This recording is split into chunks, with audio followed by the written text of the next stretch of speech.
This video is a compilation of tiers 1 through 3 in our Unsolved and Obscure Iceberg series. If you would like to watch the episodes as they come out, then remember to subscribe and turn on post notifications. And as always, I would like to thank our channel members who help support the channel. Well, now that that's out the way, let's dive in. We begin our descent with the story of Alberto Gordini. May 3rd, 1753.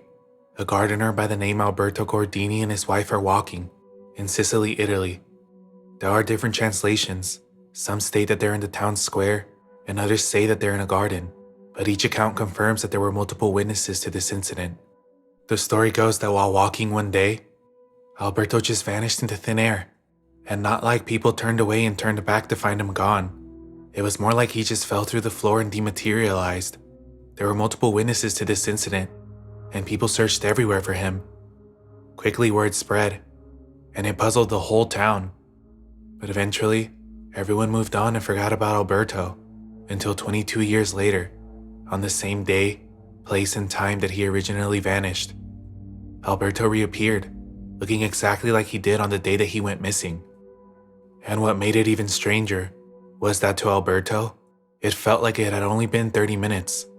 But little did he know that it was actually 22 years. Alberto was confused, and for some time he didn't talk about what he experienced. Until years later, seeking help and guidance, Alberto went to a local priest to finally tell somebody about what had happened to him when he disappeared. He told the priest that he had seen a bright light, and when he walked into it, he was suddenly somewhere else, somewhere void, white, and seemingly endless. Alberto stated that he had seen a long-haired being. Some translations state this was a woman. Others say it was a long-haired man, so it is unclear. Allegedly, this being told Alberto that he was in a realm between time and space. He also saw what appeared to be a white canvas, covered in stars and dots that was pulsing. After telling the priest his story, the priest and Alberto agreed to go back to the location of the incident, and when they got there, Alberto disappeared again. Only this time, he didn't reappear, at least not yet. Some theories speculate that this could have been evidence of UFO activity. Others, like the priest, believe that he fell into a devil's trap, a cursed realm where time moves differently, trapping you for eternity. It's hard to say what did happen to Alberto, whether this is an urban legend or an actual documented glitch of some sort, but this is only the tip of the iceberg.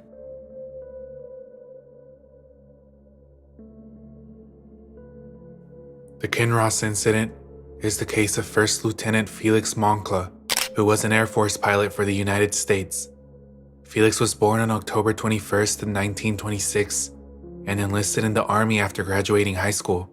He fought in World War II, and later in the Korean War, this time re-enlisting in the Air Force. The incident happened on November 23rd, 1953. The Air Defense Command spotted an unidentified object on the radar, and scrambled a jet piloted by Felix and Second Lieutenant Robert L. Wilson to investigate. Robert was having trouble with their onboard radar, so they got all of the information from ground control. Eventually, Felix and Robert began to get close to the object, and ground control was monitoring everything on their radar. They saw two blips, one of Felix's jet and one of the unidentified craft. As they watched these two objects get closer and closer, the two blips appeared to have merged into one. Afraid that Felix and Robert had crashed with the other blip, Ground Command waited anxiously, but the unidentified craft kept going on its same course, completely unfazed, while Felix and Robert's blip vanished into thin air. Attempts were made to contact Felix and Robert, but no response ever came. Search efforts yielded no trace of the jets or the pair, and weather conditions made it more difficult to locate them. An investigation ensued, and one pilot claimed to have heard a brief radio transmission about 40 minutes after Felix and Robert disappeared. Eventually, it was believed that the unidentified craft was a RCAF VC-912, piloted by Gerald Fosberg. The reason Gerald's plane was unidentified was because he was alleged to be 30 miles off course from his original flight plan. Gerald was interviewed and stated that he was not off course. He even said that he had no idea he was being pursued. In 1968, Parts of a military jet were found near the eastern shore of Lake Superior, but the Canadian government never confirmed if it was the jet Felix and Robert were piloting, as there are no records of this discovery. In 1955, UFO author Donald Kehoe wrote in his book The Flying Saucer Conspiracy that a F-89 jet had crashed into a UFO, but it was later revealed to have been a Canadian aircraft southeast of Lake Superior. To this day, we have no clue what happens to Felix or Robert. Could it have been a government cover-up? Aliens? Or maybe something else?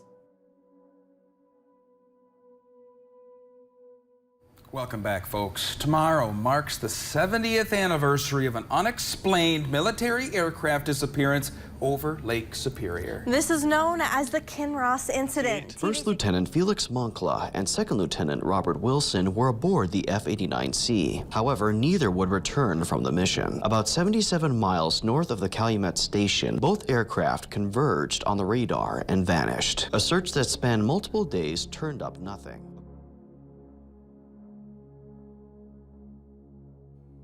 The Jetpack Man. This morning, yet another sighting of an unidentified person wearing a jetpack flying high above the Los Angeles area about 15 miles from LAX. I know this might sound like something straight out of GTA, but this is in fact a real thing. I say real in the sense that this is something that has been reported multiple times by multiple people. In fact, the Jetpack Man phenomenon has a total of 6 sightings, starting on August 30th of 2020, all the way into June of 2022. The first sighting happened over LAX airport, where a man was reportedly hovering at around 3,000 feet in the air, close to planes that were coming in and out. Reports from pilots went like this. We just passed a guy in a jetpack. Were they up their left side or right side? Off the left side, maybe 300 yards or so, about our altitude. We just saw the guy pass by us jetpack. Use caution. Person on a jetpack reported. The second sighting occurred in November the same year, and the LAPD ended up releasing footage of what looked like a balloon figure of Jack Skellington. The FBI also later made a statement that they were unable to verify that they had found anybody with any jetpacks. The third, fourth, and fifth sightings all seemed to have been reported by pilots who were in the air, and by the fifth sighting, tower personnel began referring to the Jetpack Man as Iron Man. There was a sixth sighting in June of 2022, though it was reported that the pilots likely saw a human-shaped balloon, and it is not clear if this was actually the Jetpack Man or not. As for the identity of this mysterious person, we still have no idea. We know that jetpacks do exist. Some even use water to propel the user into the air, and while we've only recently began to see these come out to the public, we have no idea how long these have been being developed for. Many speculate that this could be military testing, but maybe this is just a Los Angeles resident with a lot of spare time on hand. Chris Benoit was a professional wrestler for the WWE who over the course of 3 days took the lives of his wife, his 7-year-old son, and himself from June 22nd to June 24th of 2007. Chris was very successful and well known in the wrestling world, so when the news broke of this incident, fans everywhere were shocked. It's theorized that on the 22nd, Chris tied up his wife Nancy and strangled her to death. He then placed the Bible next to her and wrapped her up in a blanket. The investigation found that she had alcohol in her system, as well as hydrocodone and alprazolam, more commonly known as Xanax. Although the levels of the drugs in her system were stated to be at therapeutic levels, mixing them with alcohol would definitely amplify the alcohol's effects. Unfortunately, this was not the same case for Chris's son Daniel, who in the same manner as his mother was also found lifeless and wrapped in a blanket with a Bible next to him. But unlike Nancy, Daniel had an abnormally large amount of Xanax in his system, and it is believed that he was drugged in order to sedate him. This could have been Chris's twisted way of attempting to make this act painless for his son. Daniel's exact time of death is not clear, but the signs of decomposition on Daniel were not as far along as on his mother. This led investigators to believe that he died sometime after Chris took Nancy's life. Finally, on June 24th, another wrestler, Chavo Guerrero, got a voicemail from Chris saying that he was going to be late for that night's show because his wife and son were sick with food poisoning. Chavo called Chris and while speaking to him, felt that he sounded off. He had Chris confirm everything from the voicemail, then hung up. Chavo tried calling again later, but was unable to get back in touch. It is then believed that sometime after this, Chris went into his home gym and, using one of his machines, took his own life. I won't go into details as they are easily searchable, but it doesn't end there. The weird part about this whole story is that about 10 hours before the police discovered the bodies of the Benoit family, an article on Wikipedia was edited to say, Chris Benoit was replaced by Johnny Nitro for the ECW World Championship match at Vengeance, as Benoit was not there due to personal issues stemming from the death of his wife Nancy. Allegedly, this was edited at 4:01 a.m., and police reportedly found the crime scene at 2:30 p.m. later that day. Obviously, the police noticed this and began investigating. The IP address of the person who had put that on the wiki page led back to a student in Stamford, Connecticut, which coincidentally is also the location of the WWE headquarters. 19-year-old Matthew Greenberg was later identified as the person behind the edit, but he claimed that he had no clue and that it was all some freak coincidence. Matthew was well known as a wiki troll who had vandalized other wiki articles in the past, though nothing like this had ever happened. Police did take his devices as part of the investigation, but ultimately cleared Matthew of any wrongdoing. Okay. All right. First, are you a wrestling fan? Yeah. Okay. A big one? Well, pretty big. Okay. Go on. Okay. Well, over like last weekend, the wrestler Benoit, there was like rumors going on because he missed the pay-per-view and his scheduled dates, which he never does. And I was reading rumors and speculation online. Where online? Like on forums. I forgot the exact sites. But I was like. Okay. Hold on. On forums? Yeah. Okay. In any chat rooms? No, no chat rooms. I was just reading about it, and some rumors came up, and I just. Yeah, what were the rumors? That his family was sick, or someone maybe died, like his wife perhaps, because he missed the pay-per-view. Okay. And when was that? Sunday. Okay, so you saw these rumors. You're not sure exactly what sites, but it was in forums? I believe so. Okay. Mostly I kind of added fuel to the fire. It was really more of my own speculation. Okay, and what was your speculation? I just thought that his wife may have died or. Okay, and you speculate on how? No, I can't. It was wrong. I just cause I saw he never misses a date. Okay. Despite this, there are many that believe that Matthew knew a lot more than he let on, and may have been tipped off by somebody inside the WWE association. As far as what possessed Chris to commit those acts, nobody is sure. It is, however, speculated that during his career, he may have developed CTE, which unfortunately affects many athletes who constantly take hits to the head. CTE is a neurodegenerative disease that can change a person's whole way of thinking, cause mood problems, and affect memory. It was also rumored that Chris used steroids and abused alcohol, and this all could have came together to play a part in the events of that night. Well, the wrestling world in shock today. Former champion Chris Benoit found dead in his Atlanta home along with his wife and young son. Police now treating the discovery as a double murder-suicide.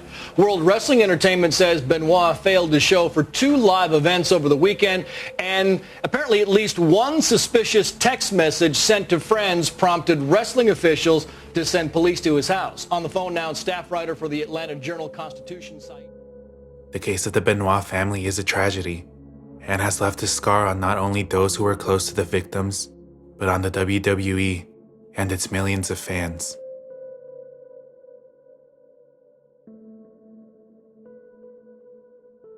Poe Toaster is a name that was given to an unidentified individual who has been visiting the grave of famous author Edgar Allan Poe for decades. Every year, on January 19th, this person would go to Edgar's gravestone, pour themselves a glass of cognac, and celebrate Edgar Allan Poe's memory. They would dress in all black except for a white scarf, as well as a wide-brimmed hat, and would leave 3 roses at the grave after each visit. Eventually, the locals began to catch on to this, and started trying to catch a glimpse of who this person was, despite them doing their best to avoid attention. This tradition is said to have begun in the 1930s, and has likely been passed down from people who were either close to the original Poe Toaster or others who have heard of the story and wanted the legend to continue.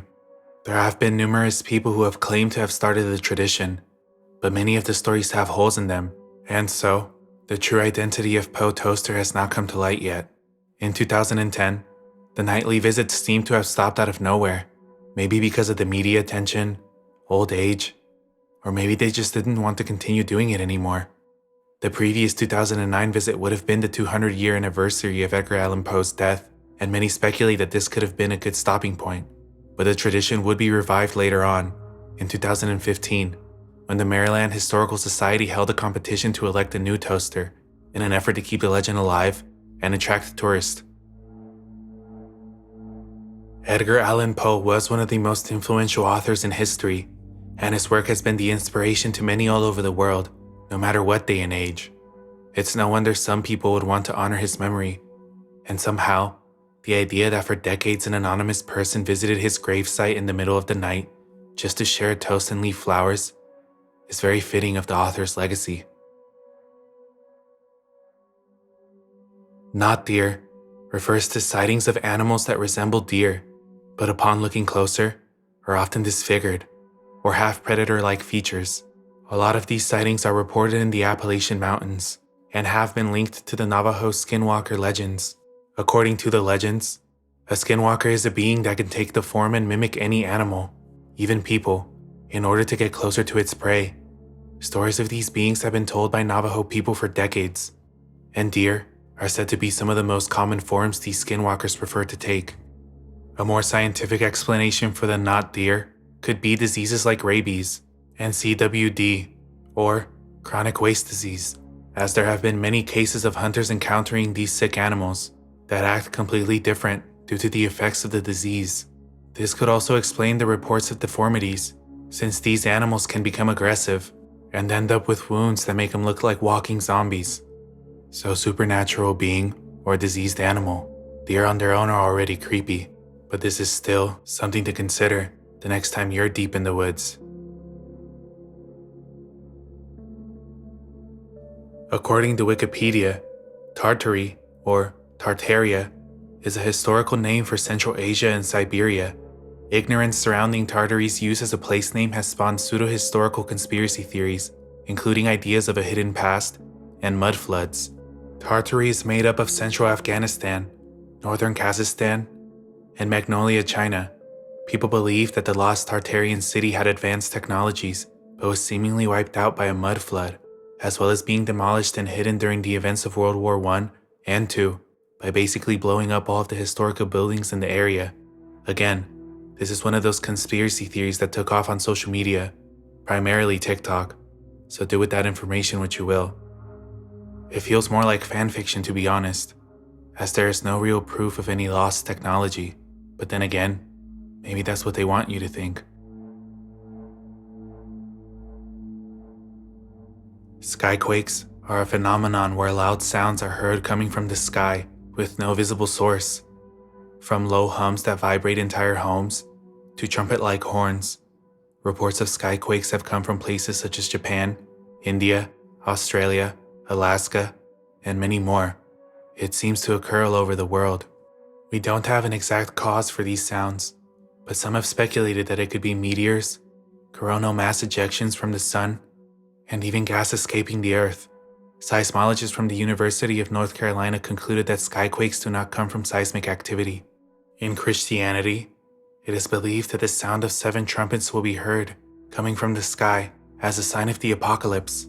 A lot of us have heard our parents and grandparents say we're in our last days. Is the end actually near, meaning end of the world? Multiple videos of horn sounds coming from the skies around the world over the last few years have gone viral, leaving us wondering what in the hell is going on.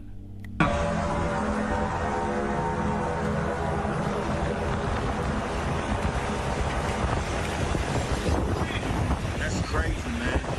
Man, that's crazy. It's like a trumpet. It's like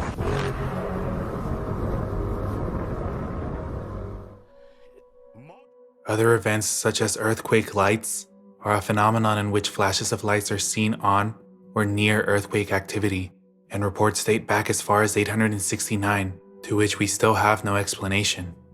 With lights appearing around earthquakes and horns coming from the sky, it truly shows how little we know about the world we live in.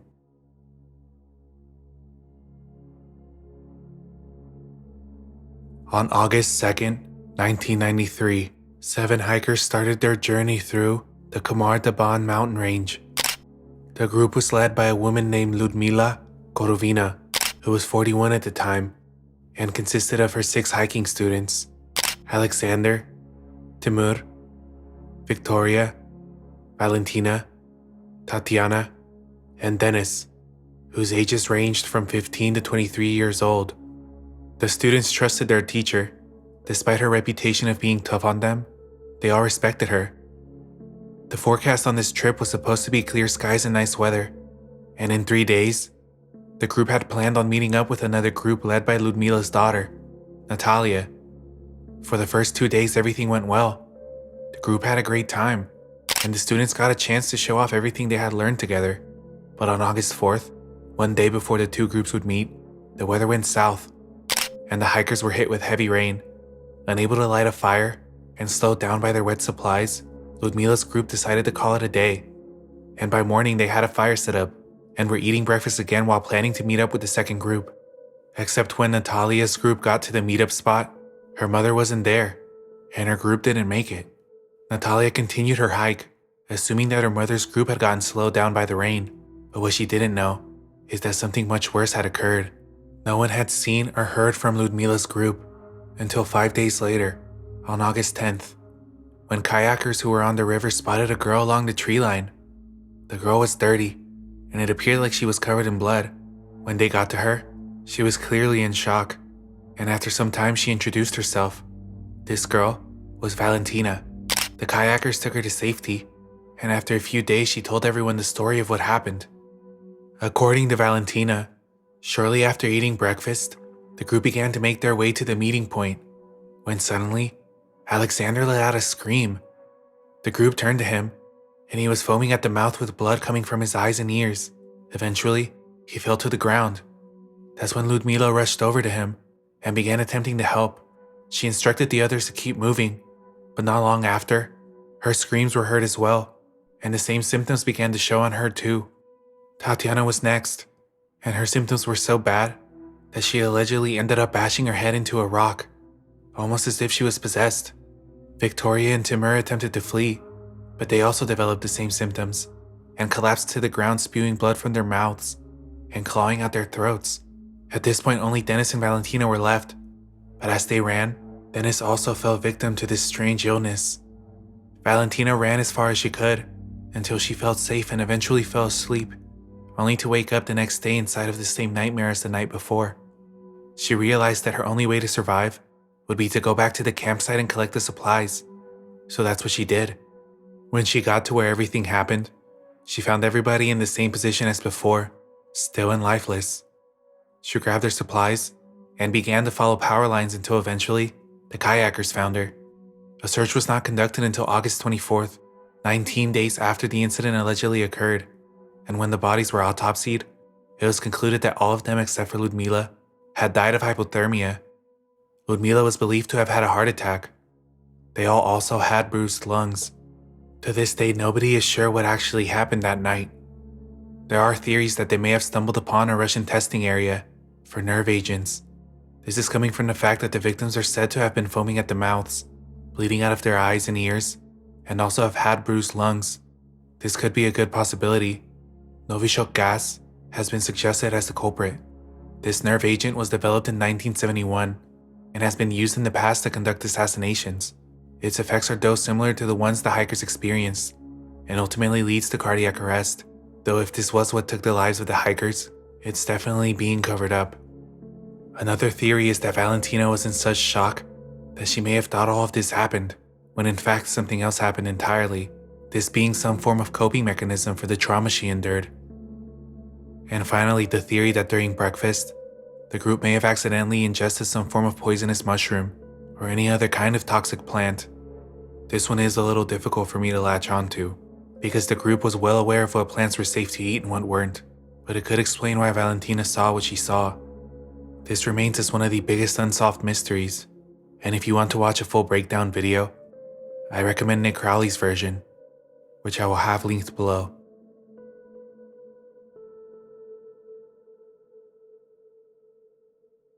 The May Day mystery starts in 1995, when a freshman from the University of Arizona named Brian Hans was looking through the school's Wildcat newspaper. As he was reading, he stumbled upon page 16, and when he saw it, he was confused. Instead of the regular advertisements, the whole page was filled with weird images, maps, and words. There were two things that Brian noticed: the words Mayday, written in big letters up at the front, and the orphanage, what appeared to be the group behind this page. At the bottom was this face, drawn almost as if it was a signature. Despite it being weird, Brian sort of just brushed it off and continued on with his studies. He didn't see any more weird pages like this in the newspaper for the rest of the semester, until the next year, when he was reading through the newspaper and found another one of these strange pages, labeled Mayday. This is what sparked Brian's curiosity, and from this point on, he would begin investigating who was behind this. The strange part about it was that for somebody to get this much space on a newspaper ad, they would have to pay a lot of money.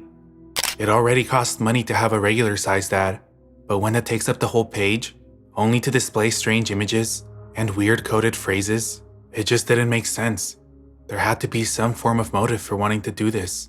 And as he searched, Brian would uncover more ads dating back all the way to 1981. And again, the orphanage group keeps popping up. At one point, Brian began to speculate that this could be some secretive fraternity group, and in order to get in, you would have to solve this puzzle. But despite all of his efforts, he just couldn't decode it.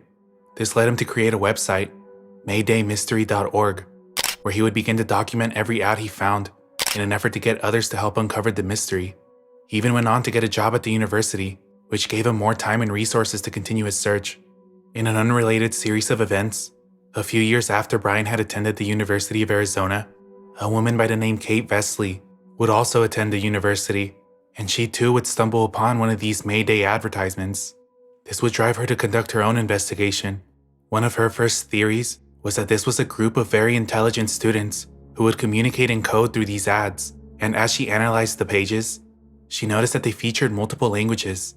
So Kate thinks, these people have to be smart and have to somewhat be familiar with these languages. The more and more she thought about it, the more she began to think of one person. This person who had also attended the university all the way back in the 1960s. He was a lawyer who fit the profile of somebody who could have been behind these Mayday advertisements. Kate went to look for him at his law office, but he was not there, so she left a note stating that she was a follower of the mystery, then she left. At this point, we have Brian and we have Kate. Both are wrapped up in the mystery, and both doing whatever they can to uncover the answers. We also have Robert, the mysterious lawyer. You see, more and more people began to speculate that Robert was the person behind the orphanage, but he would come out to say that he was not the person. In fact, he was only a proxy between them and the newspaper publisher. The orphanage would give him money, and he would place their ad into the newspaper, but not everyone would believe him. In May of Brian's senior year, while he was on the way to collect the newest issue of the newspaper that was sure to feature another Mayday article, he would get a strange message from people claiming that they were the orphanage. Their message said, "When you see the door, you will be welcomed inside." He would even start getting calls from these people, but he still had no idea who they were. The Mayday mystery began to gain attention, and more pressure was put on Robert. But still, he claimed to only be the lawyer. Kate would eventually contact Brian, and together they would start a Facebook group to try to get more people in on the case. There was even an instance in which a young girl came to Brian and informed him that she thought that the person behind the Mayday mystery was actually the Zodiac Killer, going as far as to tell Brian that she had even contacted the FBI. But despite the growing popularity, no one has ever been able to figure out who was behind these ads. It seems like Brian's life mission is to uncover this mystery, and despite the fact that the Wildcats newspaper stopped printing, the messages didn't stop. I am a lot more skeptical in this part of the story, but Brian stated that he began to receive the messages from the orphanage personally, though anybody could make up a fake name and a fake ad. But still, It appears as if Brian truly believes these are legit. Sierra O'Rourke wrote up an amazing article about this story, and even attempted to contact Robert herself, but unfortunately, all she was able to get out of him was this. When she asked about why this started and what will happen, Robert said, "Total social/theological transformation. As for what will happen, a dramatic transformation beyond any sea of change." As if the mystery couldn't get any more cryptic, I highly recommend you check out this article if you want the full detailed story. If it isn't Robert, I would be pretty surprised. He clearly has a part in all of this, whether it was just paying for the advertisement or some kind of higher role. It's still a mystery, and you never know with lawyers. Maybe it was a highly intelligent group of students, and the key to getting into their group was solving these puzzles. Or maybe this was even some elaborate and expensive troll. I guess we'll never know. Greek fire was the name of a napalm-like weapon that the Romans used when fighting on naval ships from as early on as 672 AD. They would spray this substance onto the enemy ships in what resembled an ancient flamethrower. They would then light this substance, and these fires would be nearly impossible to put out. They would even burn on top of the water. It's believed that the Greek fire had a huge role to play in the salvation of Constantinople, but to this day, we have not been able to recreate this mixture. There have been theories that it is a mixture of pine tar, quicklime, and sulfur, but the recipe was a closely guarded secret, and like many other ancient technologies from that time, has been lost. Seeing as this was such a closely guarded secret, it's likely that those who knew the recipe took it with them to their graves, making the Greek fire another ancient tool lost to history. There's an old story of a Spanish soldier from the city of Manila. The soldier was guarding the Palacio del Gobernador in the Philippines when on October 25th, the Governor General of the Philippines was murdered in an assassination plot by Chinese pirates. Despite the death of the general, the Spanish forces still guarded the palace. That is when our soldier, who in some versions is named Gil Perez, began to grow tired and dizzy. They leaned up against the wall, and slowly, their eyes began to close. But when they woke up, they were no longer in the palace. In fact, the soldier woke up in Mexico City, thousands of miles away from where he initially was. Eventually, Mexican authorities spotted him, and seeing as he was still wearing his military uniform, he was detained. When they asked him what he was doing, he told them that he was a guard, and even let them know about the governor's death. But at that day and age, news didn't spread as quickly as it does now, and so they had not heard about the governor's death, and didn't believe him. He was held for months, and it wasn't until somebody from the Philippines recognized him and informed the guards that he was there on the bay, the day that the governor had been assassinated. Despite being confused, they released the soldier and sent him on his way. It was never revealed how this soldier went from the Philippines to Mexico, or if his name was really Gil. To me, it seems like more of an urban legend. But then again, it makes you wonder. In the UK, there's a 51-year-old man by the name David Hampson, who for almost 10 years would go out and stand in the middle of traffic until he got arrested. The thing is that David has never spoke a word to anybody while this is occurring. Not to the police, lawyers, or doctors. Nobody knows why he refuses to talk. There's even been a time where he was allegedly holding on to the grill of somebody's car and just wouldn't let go, all while still not saying a word. As of 2021, he's been arrested about 9 times and even set his jail bed on fire on one occasion. His mental health has been a huge topic of debate, but unfortunately, with David refusing to speak to anybody, no accurate assessment of his mental state has been able to be found. At the moment, it seems like he has been in jail following an arrest that happened in 2021, where he was sentenced to 3.5 years behind bars. With this, David could be out by 2025, and it is likely that he will continue the same pattern. If you ask me, it seems like David might be one of those people who prefers to be inside of jail than the outside world, but I'm not a doctor or a therapist, so that is just my opinion. We'll just have to wait until he gets released and see what he does next.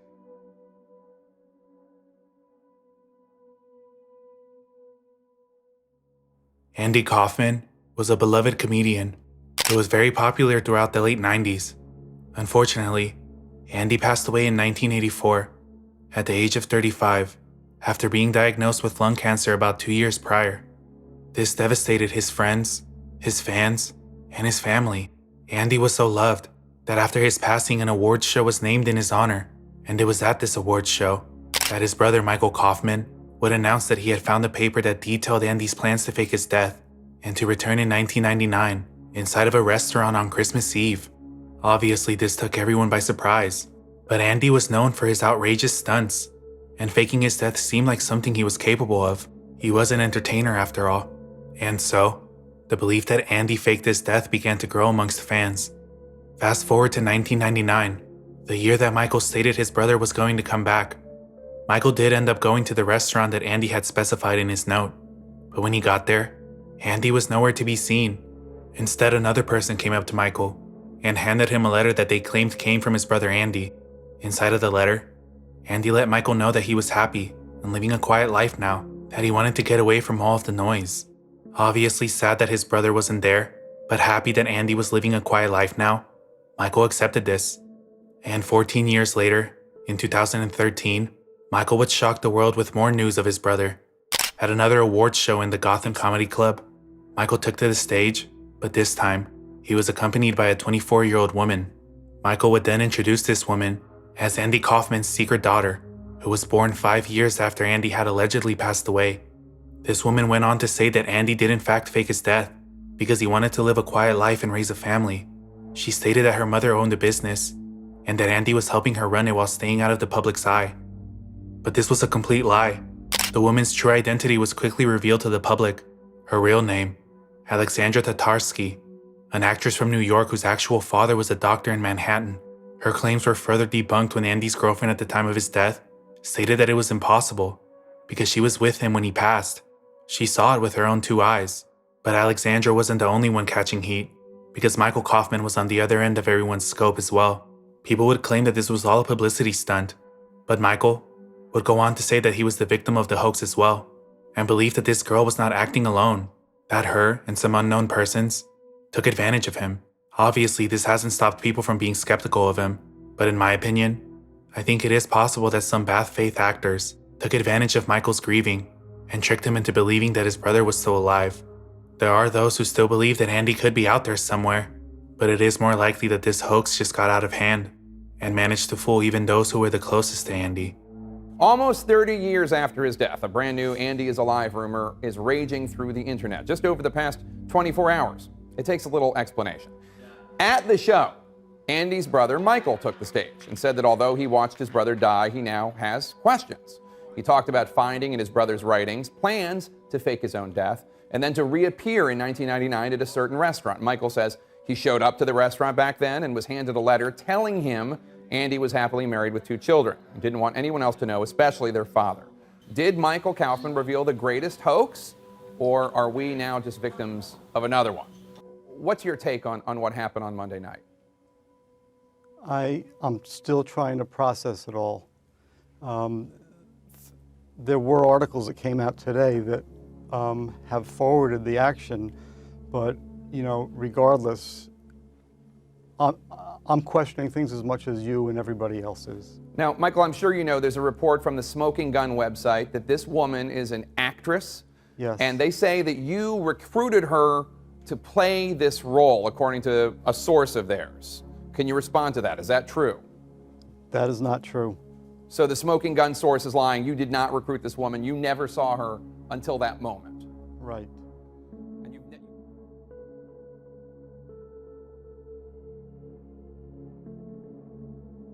The MV Joyita was the name of a yacht that disappeared in the South Pacific in October of 1955. This boat had 25 passengers and crew, but when it was found sometime after it disappeared, there was not a single soul on board. The Joyita initially departed the Apia harbor at about 5 a.m. It was supposed to leave earlier, but due to some complications with the boat's clutch, their departure was pushed back. The trip was only supposed to take about 2 days, and the ship was transporting cargo to the Tokyo Islands. But on the 6th of October, a report was made at the Whakaofo port, the port that the Joyita was supposed to be arriving at, that the ship was late and nowhere to be seen. There were no distress signals received, but a search mission began and lasted until the 12th of October. The search covered almost 100,000 square miles but nobody could find the Joyita. Until November 10th, when a merchant ship spotted the Joyita about 600 miles off the course that it was originally on. The ship was partially underwater and drifting in the ocean. This was reported, and soon, an investigation was conducted. In it, they found that the radio was set to the International Marine Radio Telephone Distress Channel, but unfortunately, faulty wiring had prevented any distress signal to travel as far as it was designed to. All of the life rafts were gone, as well as the boat's dinghy. On board was a doctor's bag that contained a scalpel, a stethoscope, and bloody bandages. There was a surgeon on board who was on the way to do an operation at their destination, so this would explain the bag, but not the bloody bandages. Somebody had to have gotten injured, either before or during the time that everybody disappeared. The ship's hull was checked, and it was actually in good shape. It turned out that the engine's cooling system had corroded, and this is what allowed water to enter the ship and begin slowly sinking it. By the time the crew noticed the leak, it would have been too late to try to find it. The electric clocks on board stopped at 10:25 p.m. This would hint that the series of events took place sometime during the evening. There are many theories as to what happened. Some believe that the Captain Thomas Henry Miller, was injured. This would explain the bloody bandages, and without an experienced sailor managing the leak, everybody would begin to panic, ultimately deciding to abandon the ship. Another theory brings up that the captain was in major debt, and desperate to finish the delivery, he continued onward, after discovering that there was a leak. This could have created tension between him and the crew, leading to a mutiny, and again, resulting in everyone panicking and abandoning ship. But no matter what theory, there seems to be no clue as to where the people ended up. The ocean, as beautiful and full of life as it is also one of the most terrifying places on Earth, and has a reputation for taking the lives of countless souls, swallowing them up, never to be seen again. It's because of this that we may never get the answer of what happened to the Joyita and all of its passengers.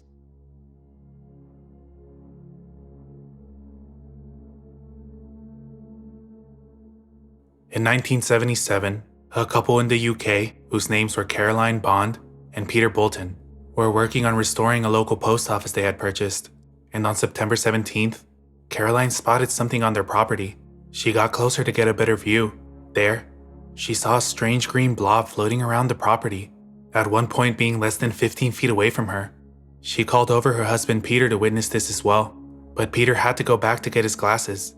It was at this time that Caroline went over to some people who were using a telephone booth and let them know about what she was witnessing. Together, Caroline and this group of people watched as this glowing blob floated around the area. In an interview, Caroline said this when asked if this experience upset her. "No, I was quite interested in it. I wanted to go and look for it in the next night. I was quite excited and told everyone else. It seemed like a kind of spaceship to me. When it was above the tree, it appeared to be elongated, although it was an oval when I first saw it in the yard. It didn't seem as if it was on a sort of pole. It did not look like a figure of any sort, but I cannot be sure. It was not that clear. It glided in front of the barn about 2 meters above the ground and appeared about 1 meter wide and bright, but it was much brighter when it was up in the sky. I have never been interested in this sort of thing, but I am now." Another man named George Stone, whose house was on the street that Caroline witnessed the object at, also claimed to have seen it. Down the road, other witnesses also reported seeing a similar object. They said they saw what appeared to be red lights coming from the green glowing object. This is a picture that shows the path that the object took when Caroline first saw it. The old post office is where Caroline and Peter were, and you can see how the object moved to the barn and then to the tree by Mr. Stone's property. That night, witnesses stated that when the object got to a certain point in the sky, it just stopped and stayed there for some hours. The next night, more people witnessed the objects in the sky, including Peter again, only this time, a man named Anthony claimed that one of the objects had come to his vehicle while he was driving, and as he tried to speed off away from it, the object stayed close until it slowly faded away. Now this is where it gets weirder. Around the week after Peter and Caroline had witnessed this, they started to get really sick. They were having horrible headaches, they were vomiting, and were in constant pain. Eventually they couldn't take it anymore and had to go to the hospital. They were examined, but no direct cause for their illness could be found. Their symptoms were, however, very similar to those of radiation poisoning, and many speculated that this illness could have been the result of being so close to the strange floating object. The pair did eventually get better, but they never did find out what made him so sick. UFO sightings and radiation have always been linked together, which has led many to believe that what they saw that day may not have been from our planet.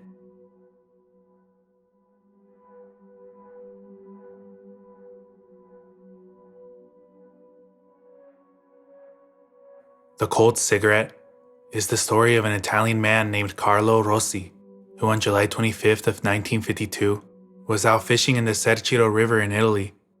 There, he saw a black saucer-like object floating above the river. Carlo got closer, and when he did, he noticed that there was a tube-like thing going from the object and into the water. He also noticed that there was a dome, and it appeared to be glowing blue. Unable to move, Carlo continued watching this thing. That's when someone or something came out of it. This being looked around and spotted Carlo directly, pointing right at him.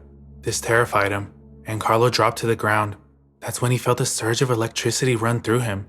When he looked back up, he saw that this object was way up in the sky and disappearing right in front of him. This terrified him so much that he kept quiet about this experience, out of fear that people would think he was crazy. But despite this, about 2 months later, he was visited by a person he didn't know in one of his favorite places to hang out at. This person was dressed nicely and spoke to him in a polite manner, but they asked Carlo if he had seen any sort of plane floating above the river. Carlo hadn't told a soul about this, but with this person asking him if he had seen anything weird like that, Carlo took it as a direct threat and denied seeing anything.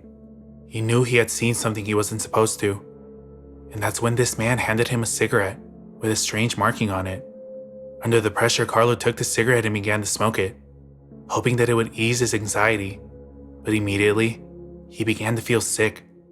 Carlo got dizzy, and despite wanting to continue to smoke the cigarette, the unknown person took it, crumbled it up into pieces, and threw it away.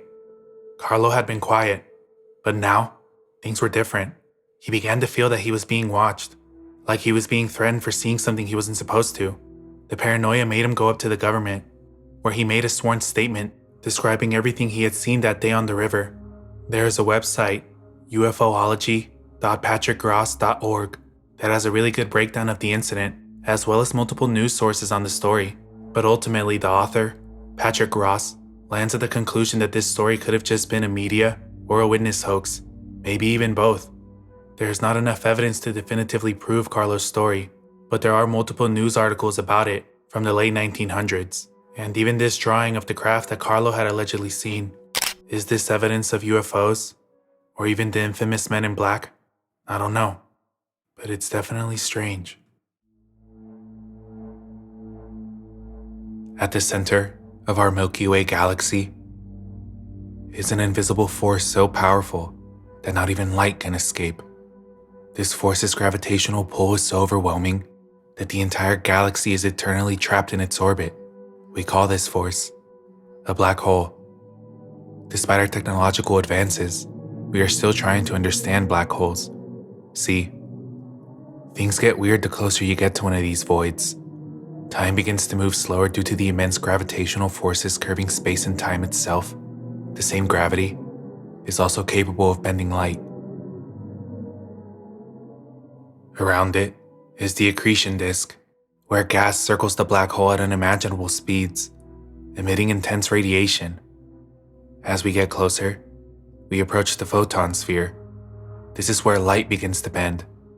We can see the effects in this picture published by NASA. See how the center is dark, while around it is a ring of light. Past this is the event horizon. From here, nothing can escape, not even light, giving the black hole its dark and void appearance. And finally, at the center is the singularity. The force in the singularity is infinite. Everything that the black hole consumes ends up here, but despite what we know, we still don't understand what happens after the singularity. We know that matter cannot be destroyed. So if this is where it ends up, then what happens to it? Some believe that black holes could serve as a portal to distant places in our universe.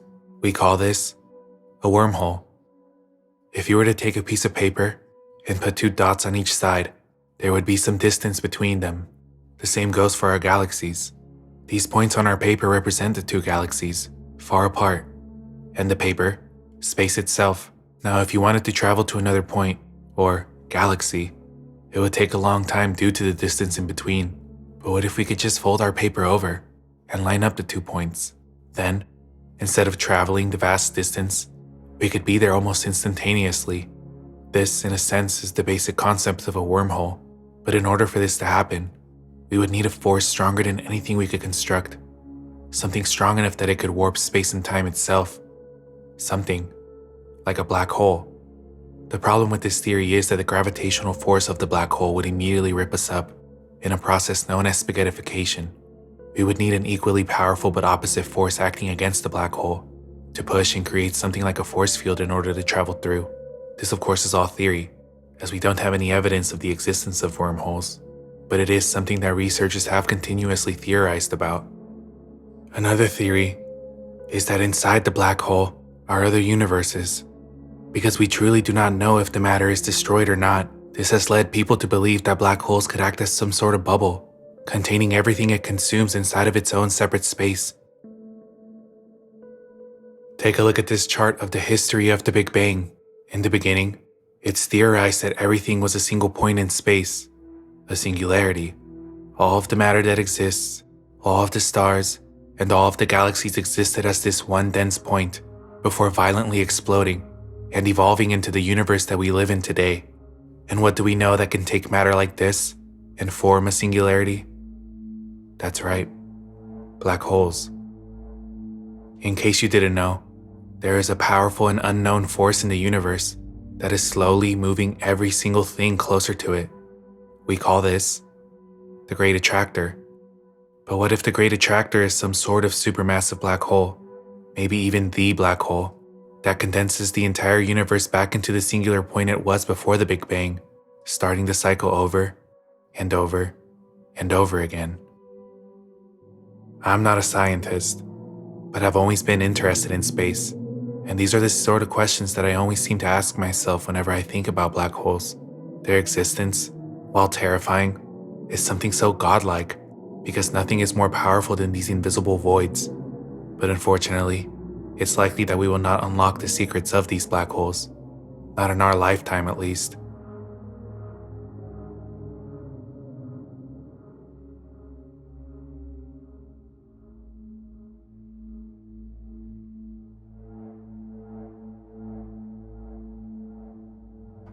According to legends, there is a special flower that blooms for a very short window of time on the eve of the summer solstice. If you find this flower, it's believed that you could gain the ability to speak to animals, as well as riches beyond your wildest dreams. But there's a catch. The catch being that if you take this flower, you are going to be met with very bad luck, cursing you.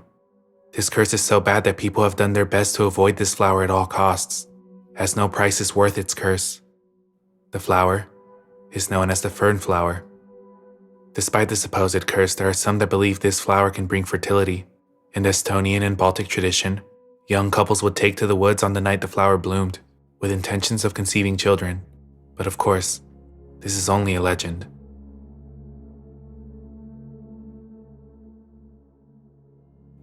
We've all heard of the Illuminati, the Freemasons, and many other secret societies. It seems that these groups have been around all throughout history, and there are many who believe these groups are the ones pulling the strings that run the world. But there is one group that dates back over almost 2,000 years ago. This group is called the Nine Unknown Men.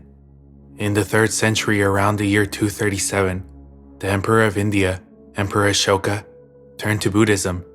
See, before this, Emperor Ashoka was known to have been a ruthless and cruel ruler, but after he devoted himself to Buddhism, he began to change. He wanted to spread peace and Buddhism as much as he could, and he believed that the most powerful thing in existence was knowledge. He knew that knowledge could help build a civilization up to unimaginable heights, and just as equally, destroy it. So he had the idea to gather up 9 of the most intelligent people he could find, and formed the 9 Unknown Men. The group always had 9 members, and if one were to leave due to passing away or any other circumstance, the remaining 8 would elect someone they deemed worthy of the position. The group's purpose was to gather up as much knowledge as possible, and each of them would focus on a different subject. The 9 would each write all of their own findings into their own book of knowledge. The 9 books were propaganda, physiology, microbiology, alchemy, communication, gravity, cosmology, light, and sociology. It's believed that these 9 men had major influence over many historical events, but with the group being so secretive, there is of course little to no evidence of this available. One particular thing about these books that is talked about a lot happens to come up in the second book, the Book of Physiology. In it is believed to be information about the touch of death, a method of taking a person's life with a single touch. Physiology is a branch of biology that deals with normal functions of living organisms and their parts. So in theory, if there was a way to discover a touch of death, it would be here. It's also speculated that many martial art techniques were born out of this book as a result of leaks, but again, we have no proof of this. Like many of these secret societies, there is little to look at, as they put tons of work into keeping their secrets and themselves hidden. But there have been a few books out there that mention this group, and go more into the 9 books of knowledge themselves. When I think of it, if Emperor Ashoka really valued knowledge as much as they say, then appointing 9 highly intelligent people to help you gather more knowledge makes a lot of sense, and keeping their identity secret would also make sense, as these men could have easily been exploited if their identities were public.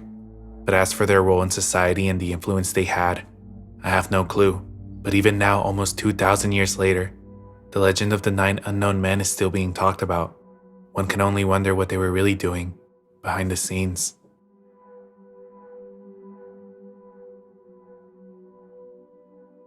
If you're online as much as me, then you've likely run into a form of bot or AI acting as if they are a real person. These bots are everywhere, and sometimes they're so good that they're almost indistinguishable from a real account. But what if I told you that a lot of the traffic you see online is fabricated? What if these bots were slowly growing to the point that there are more of them than there are people? The theory that the internet is dead is the theory that since the creation of the internet, it has slowly been filling up with fake bot accounts to either steal your information, fake engagement, but most importantly, keep you online. A quick Google search informs us that about 47% of all internet traffic is actually bots. That means almost half of everyone you interact with may not even truly exist, at least not as a human. We've seen all of the spam comments that litter some posts, the follows from accounts that attempt to lure you into clicking a sketchy link, but it gets much deeper than that.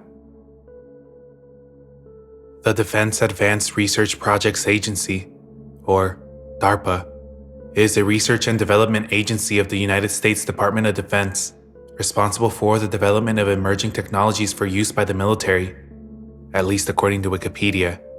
On the DARPA website, they list that their mission is to make pivotal investments in breakthrough technologies for national security.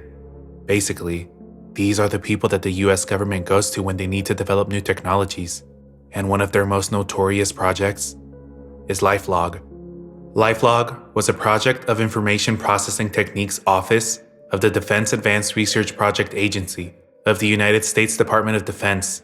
According to its bid solicitation pamphlet in 2003, it was to be an ontology-based subsystem that captures, stores, and makes accessible the flow of one person's experience in and interactions with the world in order to support a broad spectrum of associates/assistants and other system capabilities. The objective of the LifeLog concept was to be able to trace the threads of an individual's life in terms of events, states, and relationships, and it has the ability to take in all of the subject's experience, from phone numbers dialed and email messages viewed, to every breath taken, step made, and place gone. The purpose of LifeLog was, well, to log each individual's life. By doing so and collecting this data, DARPA could then use the information to be able to predict an individual's and the masses' actions. They would log everything from purchases, social media history, everything you watch, everything you listen to. All of this information was to be recorded and saved for the government to use as they saw necessary. With things such as the Patriot Act, a law that gives the government more powers to look into people's lives in an effort to stop terrorism already in place, why not take it a step further? Thankfully, LifeLog was stopped in January of 2004, out of concerns that it was too invasive. But one very odd thing that so many point out is that the same day LifeLog ended is also the exact same day that one of the biggest social media platforms on the planet was born. Facebook. DARPA has come out to debunk claims that Facebook is LifeLog, but it is all too coincidental. I mean, what is Facebook? A place where each user documents their daily lives. They can make purchases, they can watch countless videos, and it's littered with fake bot accounts. Each Facebook user's data is stored, and Facebook takes this data and with their algorithm, uses it to suggest more content to the users and keep them online. The bigger picture of this theory is that almost all of the internet is fabricated and designed to keep people plugged in order to feed them ads, ideas, and control the masses. I mean, think about it. TikTok, Instagram, and even YouTube all have algorithms designed to keep us scrolling. If it were up to the platform, we would never leave. And when you start to look at all the patterns, it starts to somewhat make sense. There is a thread on agororoad.com that does a detailed explanation if you want to dig deeper. In my opinion, I definitely believe these algorithms are designed to keep us on. It's how these platforms make their money, so that's a no-brainer. But what is concerning is the possibility of government involvement. It's clear that at some point they did want this information, and even had plans to put a system in place to collect it. But why go through all the trouble when you have places like Facebook, Instagram, and TikTok that are already doing the work for you?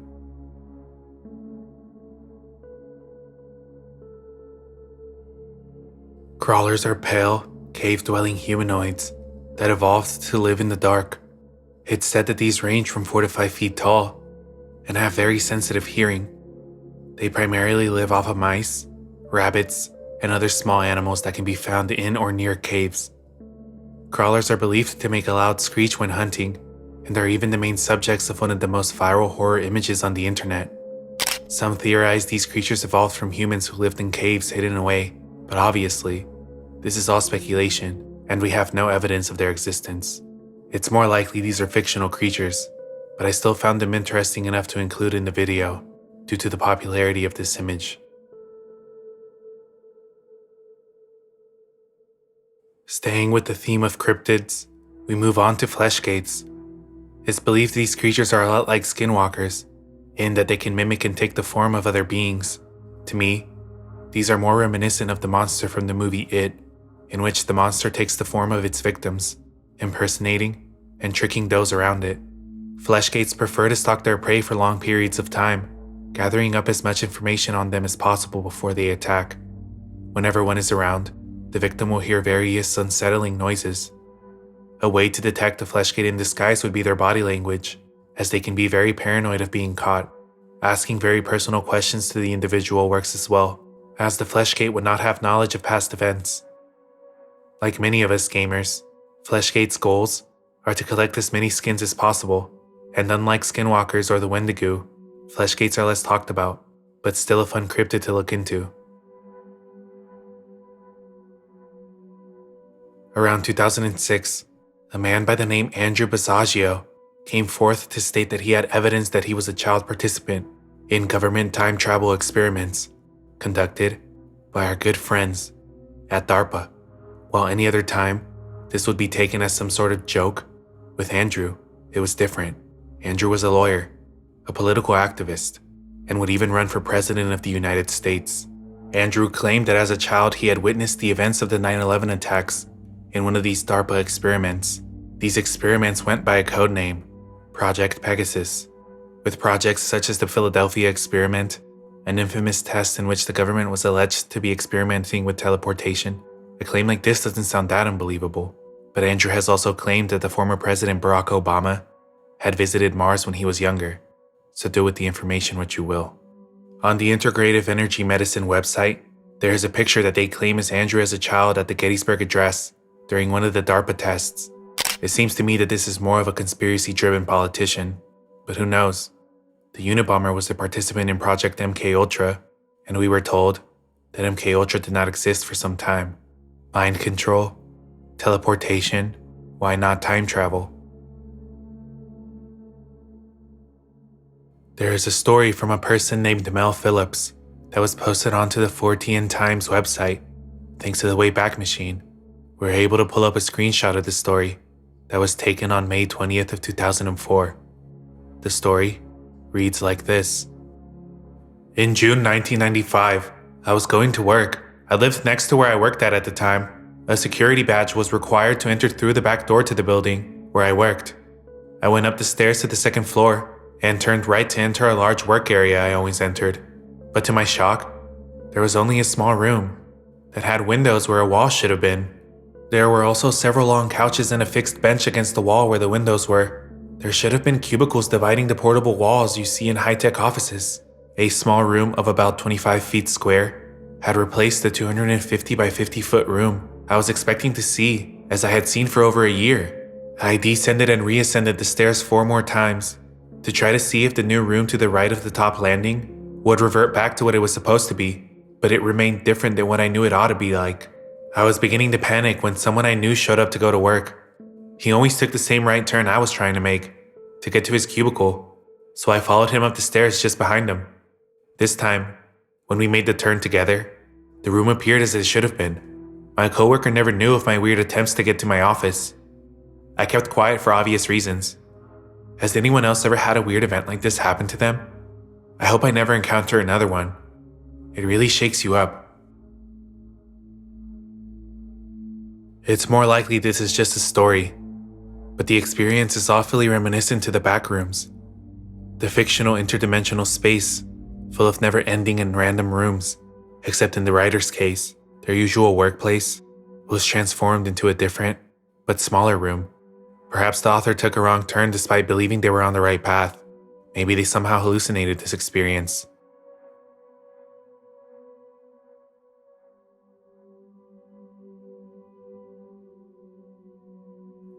At a party for Russian elites, there was an incident in which the lights, unexpectedly, shut off, revealing this unsettling sight. Это кадры съемки на мобильный телефон концерта Сергея Шнурова и группы «Рубль» в элитном поселке Горки 3. В разгар выступления в банкетном зале вдруг погас свет. Камера зафиксировала этот момент. It appears as if these people's eyes are glowing. In this video, we have 2 witnesses to the event, the singer from the band that was playing at this party and the model who was in the crowd.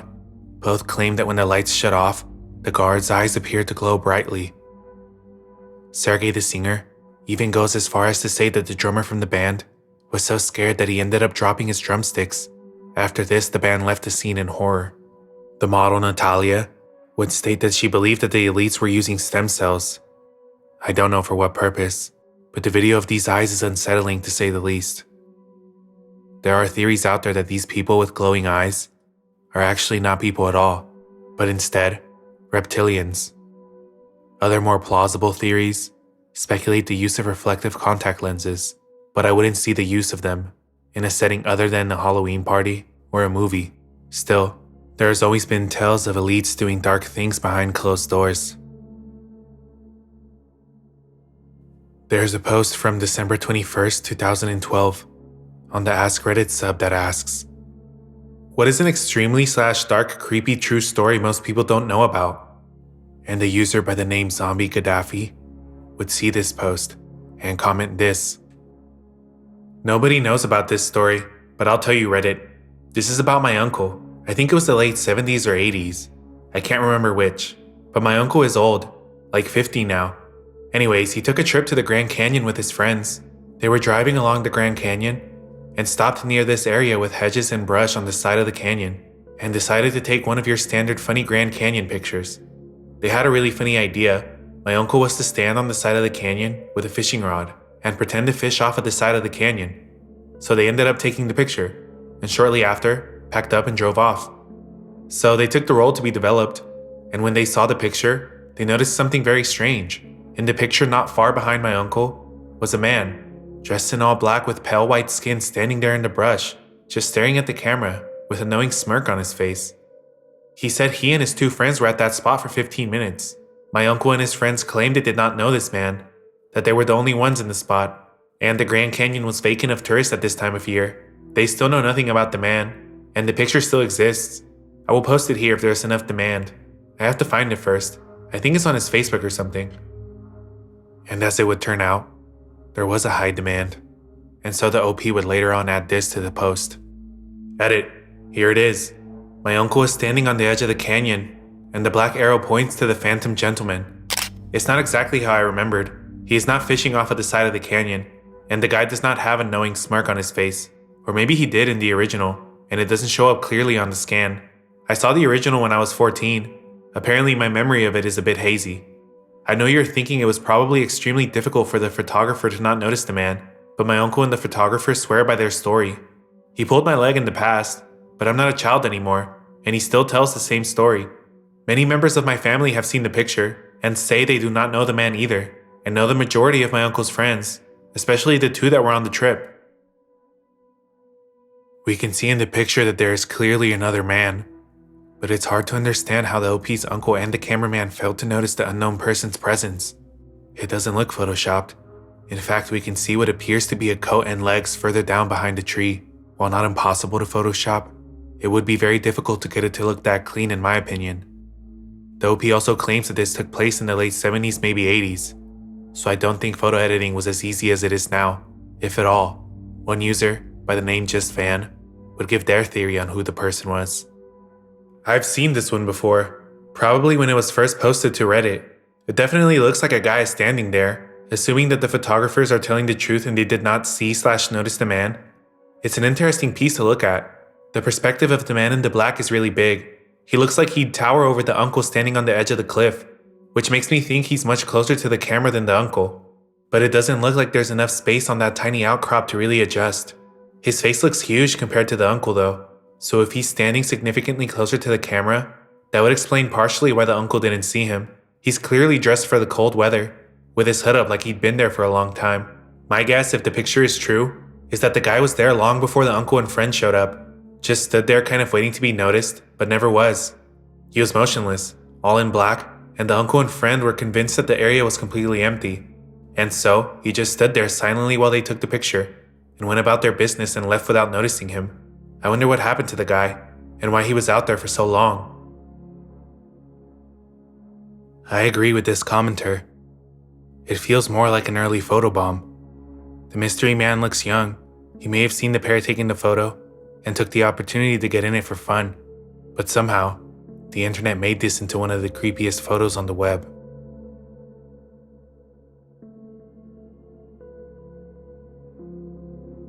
That concludes our official entries for this tier, but over the course of my research, I came across some honorable mentions that I would like to include in as well. Think of it as a bonus section of the video. And we'll start with Oak Island. Off the coast of Nova Scotia in Canada is a small island known as Oak Island that is believed to be the home to a vast amount of treasure. Legends of this treasure go as far back as 1701 and begin with a man named Captain Kidd, who passed away, leaving behind a $2 million fortune hidden somewhere on this island. Fast forward to the late 1800s, and another man by the name Daniel McGinnis is looking for a place to build a farm, when he begins to notice strange patches in the dirt. He had heard all of the legends of the treasure, and accompanied by two others, they began digging around. They started to notice that as they dug deeper, there would be layers of stone about every 10 feet, but despite feeling as if they were truly close to finding this legendary treasure, they began to feel afraid. So afraid that the three of them stopped digging and abandoned their search. Two groups later attempted to dig this treasure up as well. The first was the Unsolved company, who went to the island and ended up getting as far down as 90 feet. They also reported layers of material. In their case, it was oak logs and stones with symbols etched into them, coconut fibers, and charcoal. Ultimately, the site ended up flooding, and so the attempt was abandoned. This is where the Turo company comes in. Seeing the failure of the Onslaught, the Turo company planned on finishing the job, but they were met with the same layers beneath the ground. This dig was also flooded, making the Turo company abandon their attempt as well. There have been many other attempts made by various groups, and by 1965, 5 lives were lost. In 1996, a man named Robert Young purchased land on the island. This land is speculated to be some of the only remaining land on the island that has not been extensively excavated. But in present day, you can visit the island and learn all about its history, the legends, and maybe even search for the treasure yourself. Clearly, there have been many people interested in the legend. The searches had to be quite expensive, and the supposed layered ground gives some validity to the idea that there could actually be hidden treasure somewhere on this island. Why would somebody go through all the trouble of layering wood and stones with strange markings on them, 10 feet in the ground? There must be something, right? But we won't know until we find it. Picture this. It's midnight. You've had a long day, and you're finally ready to get some sleep. You turn off the lights, get in bed, and you slowly drift away.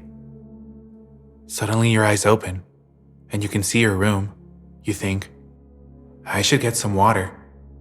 Only when you try to get up, your body doesn't react. Actually, you can't move at all. It feels as if there's heavy sand engulfing your body, making it impossible to wiggle out of bed. You begin to panic. Unable to move, you decide to call for help, but the words won't come out. You try to scream, but nothing. The only thing you can control are your eyelids. This is just a dream. It's just a dream. But everything looks so real. That's when you see something approaching you. It looks like a dark shadow, and it's getting closer and closer. You try to scream again, but nothing. The shadow's now reaching for you, and just before it gets to your face, it disappears. Suddenly you begin to get control of your body again. You're awake, but nothing's changed. You're still in the same room you were when you went to sleep, but there's just no more shadowy figures. We call this sleep paralysis. According to the sleepfoundation.org website, sleep paralysis is a temporary loss of muscle control just after falling asleep or before waking up. Sleep paralysis frequently involves hallucinations or a feeling of suffocation. No one knows exactly what causes sleep paralysis, but it's linked to sleep disorders and certain mental health conditions. Admittedly, when I was younger, I would suffer from this phenomenon. I would begin to fall asleep and would feel pulses almost like waves, and a hum that would get louder and louder the deeper I fell into this trance, until I would slowly lose control of my body. At one point, I genuinely believed that I was getting abducted by aliens, and would fight against this feeling every time it came. I would do this by wiggling a finger or a toe, at least attempting to. It would be like whatever barrier around my body that kept me from moving would slowly crumble away until I could move more, and I was free. But suddenly, these incidents stopped, and it's been a long time since I experienced sleep paralysis, but I never forgot the feeling. Despite not knowing what sleep paralysis was, I think part of me subconsciously knew that if I gave into that feeling and let the waves take over my body, that there was a good chance that I would see that shadow figure again, and that terrified me. If you've ever heard of lucid dreaming, the types of dreams where you are aware that you're dreaming, and you have full and free control of everything in your imagination, then sleep paralysis is its counterpart, because you can't do anything. You're paralyzed, and you become the prisoner of your nightmares.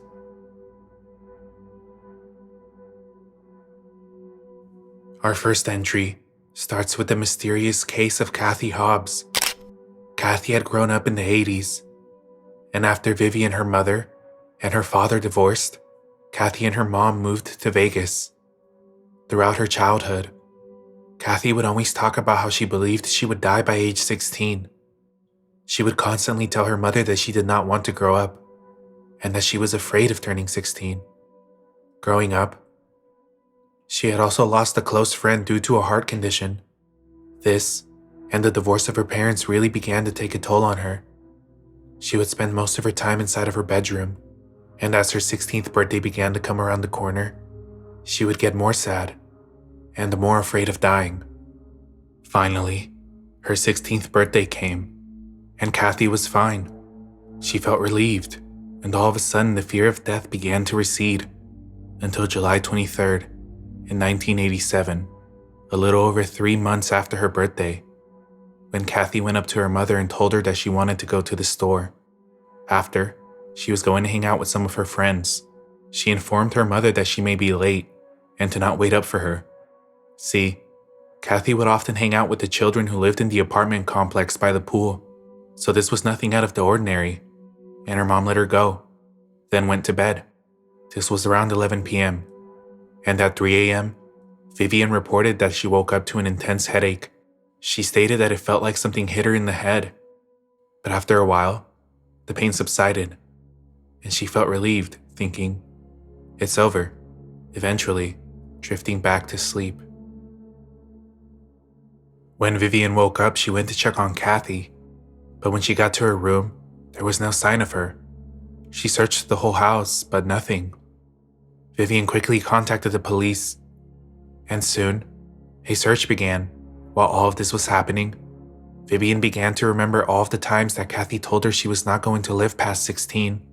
She began to grow scared that maybe her daughter had been abducted, and maybe all of Kathy's premonitions were real. Sadly, 9 days later, while a hiker was out searching for crystals in the Lake Mead area, he stumbled upon the body of a young girl, and that girl turned out to be Catherine. Her premonitions turned out to be true. There was an investigation in the area where tire marks were found that pulled into the spot where Catherine's body was found, turned around, and left. There was blood on some rocks, and the cause of death was determined to be blunt force trauma to the head. Kathy's family later discovered a collection of letters that she had written out to each of them in the event of her death. These letters had been written only 1 month before she turned 16, and the one to her mother read like this: "Dear Mother, in the event of my death, you shall get this letter. I hope you live happily, and I don't want you or anyone else to dwell on my death. I love you all very dearly. You were good to me, and nobody else could have been a better mother. Keep me alive in your heart, and don't ever forget me. Love always, Kathy." Despite investigation efforts, finding the person who did this to Kathy proved to be difficult, but eventually, an unidentified person would call into the police department with information that they believed would help in solving Kathy's case. They stated that Catherine had been taken by a person outside of the store in front of the Desert Inn. They stated that they had seen it, but did not report it for months, until this call was made. They also claimed that Kathy was yelling out the name Robbie to the person who was abducting her. A license plate number was also given to the police, but when they ran it, nothing came back. It seemed like investigators were met with yet another dead end, and for a very long time, Catherine's case went unsolved, until it was determined that a key suspect from Catherine's case, a person by the name Michael Lee Lockhart, was the person that took Kathy's life. You see, Michael Lockhart was already a serial killer. He was arrested and convicted for the separate murder of a 14-year-old named Jennifer Kohler in Florida, and on December 9th of 1997, he was executed by lethal injection in Texas. Somehow Catherine had predicted this, and every day she lived in fear. It wasn't until she finally began to feel relief that this tragedy happened. She did not deserve this, and neither did any of the other victims of Michael Lockhart.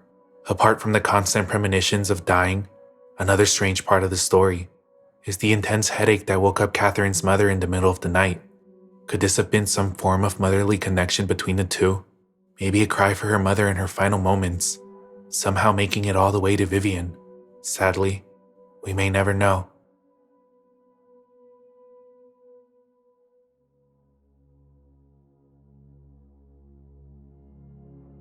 In February of 2016, a person by the name Shelzy wrote about a bizarre experience they had on the Your Ghost Stories website. It has been some time since I submitted a story. Not much has really been happening lately up until this morning. I thought I would share this experience as, to be honest, I'm not sure what I encountered. I live in Australia, in Melbourne, on the beautiful Mornington Peninsula. It is summer here at the moment, so the days are mostly hot and bright. I was driving to work on Tuesday, the 8th of February around 8 a.m. I stopped at a local supermarket to grab something for lunch, so I took a different route that I would normally take. I left the shops and made my way through some back streets and was approaching a small Anglican church on my left-hand side. As I was getting closer, I saw a very tall black thing emerge from the church entrance and quickly dart across the grass on the church grounds, heading towards the road. My instinct was to slow down as I expected it to cross in front of my car. I watched it move very quickly, taking long, strange strides across the grass. It reached the end of the church grounds, about to step onto the road, and then just vanished into thin air. It was very tall and thin, with a small head, jet black with no features. It had no arms that I can recall. As I was driving away in shock, all I could think was, what the heck was that thing with the scissor legs? It then dawned on me that it had no knees, and was moving very quickly with straight scissor-like legs, if that makes any sense. I kept looking in my rearview mirror as I was driving up the road, completely confused as to what this thing was, and where did it go? A minute up the road, I began to feel very nauseated to the point I thought I would have to pull over and vomit. I have had a few experiences in my life that have made me feel very nervous and uneasy, but nothing has ever made me feel like I want to be physically sick before. Thankfully, the sick feeling passed as I got further away. I had been thinking about it all morning and have no idea what I encountered. Was it a ghost, but in a strange form? Or was it something else? Has anyone else ever encountered something with scissor-like things? Thank you for reading my story. I know it isn't anything too thrilling or exciting, but it has me rattled enough I want to share it with others. To me, it sounds like it could be a Wendigo, or maybe even a rake. But who knows? Maybe they hallucinated this, or maybe it's just a ghost story.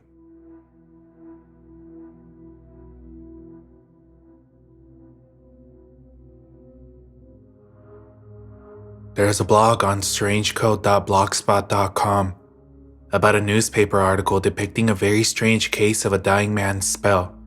The blog states this news article is from the St. Joseph's Herald Press and was from February 20th of 1936. I could not find the actual article, but the OP provided an image of what appeared to be the article's title, as well as the article quoted in their blog post. It goes like this. Harvey Davenport, who was informed by dying Jeffrey Dorosier, 38, that he would be unable to remove a mirror from the table after Dorosier had looked into it and saw he was breathing his last, was so frightened by what he believed to be the spell of a dead man that he left the hospital where he was under treatment as Dorosier's ward mate. He had given Rexton as his home, but at Rexton, it is understood that he has left for somewhere in the west. The mirror, apparently tossed at random onto the steel table, froze solidly to the table, and the efforts of Davenport, of hospital attendants, and of Dr. F.J. Maloney to remove it were in vain for more than 24 hours. Then Miss Adeline Kampf, a nurse from the operating room, using an ice pick with force pried it up. Today, fearful of violating ethics of their profession, and in the absence of Superintendent Emma Dixon from the city, nurses declined to discuss the case further, or to present the mirror for public inspection. Dr. Maloney, Dorosier's physician, said he had no explanation for the sticking of the mirror to the painted steel table. He said he was positive that no adhesive or saliva had been used by the dying man. Asked if he believed the answer was a supernatural one, he answered, "Do I look superstitious?" Louis Deschanel, elderly Brimley citizen, an eyewitness to the death of Dorosier, solemnly related the details of the death. There were 4 of us in the ward with Mr. Dorosier, and we could all see and hear everything that was said and done. I heard Dorosier ask Davenport, who I think was of Indian blood, to bring him his hand mirror. The mirror was just a piece of looking glass without a back. Davenport took him the mirror, and we all heard the sick man exclaim that his face looked terrible, and his eyes wild. I was alarmed when he cried, "My God, I'm dying." I saw him toss the glass onto the table, where it lay near the edge.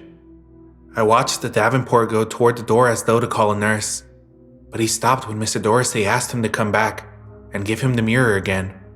As Davenport reached for the mirror, which was at the edge of the table, Dorosier told him in a voice that was not loud, but which we could all hear, "You won't be able to pick it from the table."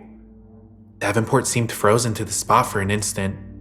Then the sick man started coughing, and we could see he was dying. A nurse came, but he died right away. Then Davenport and the others tried to take the looking glass from the table. It wouldn't move, and that's all I know. I'm sure I can't say what supernatural power or other cause is responsible, but that's the way it happened. Einar V. Jorgensen, bookkeeper, who personally tried every ordinary hand method of taking the mirror off, declared he had no doubt that the explanation was a natural one, but he could not say after inspecting the mirror what it was. Perhaps perspiration from the silver on the mirror may be the answer. he hazarded. Detroit, February 20th. Scientists here and in Ann Arbor believed advanced molecular action, chemical reaction, and hypnosis today as possible explanations for the adhesion of a mirror to a metal tabletop, on which it was tossed by a dying patient. Professor George W. Carter of Wayne University said it was possible that the mirror and the table surface were so perfectly smooth that all the air was expelled. That, he said, might permit the molecules of the tabletop to exert an attractive force on the molecules of the mirror's surface, strong enough to hold them together against ordinary prying. Professor Peter Harbeck of the University of Detroit said that perspiration from the patient's hand may have set up a chemical reaction in the quicksilver of the mirror, causing it to adhere to the tabletop. Dr. Albert M. Beret, director of the State Psychopathic Hospital at Ann Arbor, suggested hypnosis. The dying patient, he said, might have convinced his fellow patient through hypnotic suggestion that he could not lift the mirror. This hypnosis, he explained, could have been transferred to other persons by recital of the dying man's statement. That's all we have of the article, but to me, the hypnosis theory seems somewhat plausible. I don't know if I believe this story, because in my mind, if the mirror was just a piece of looking glass, I feel as though it would have broken as soon as people started to really pry it, but that's not what they say in the story. So, we have no real answer, leaving what happened to that mirror to make it stick onto that table a mystery.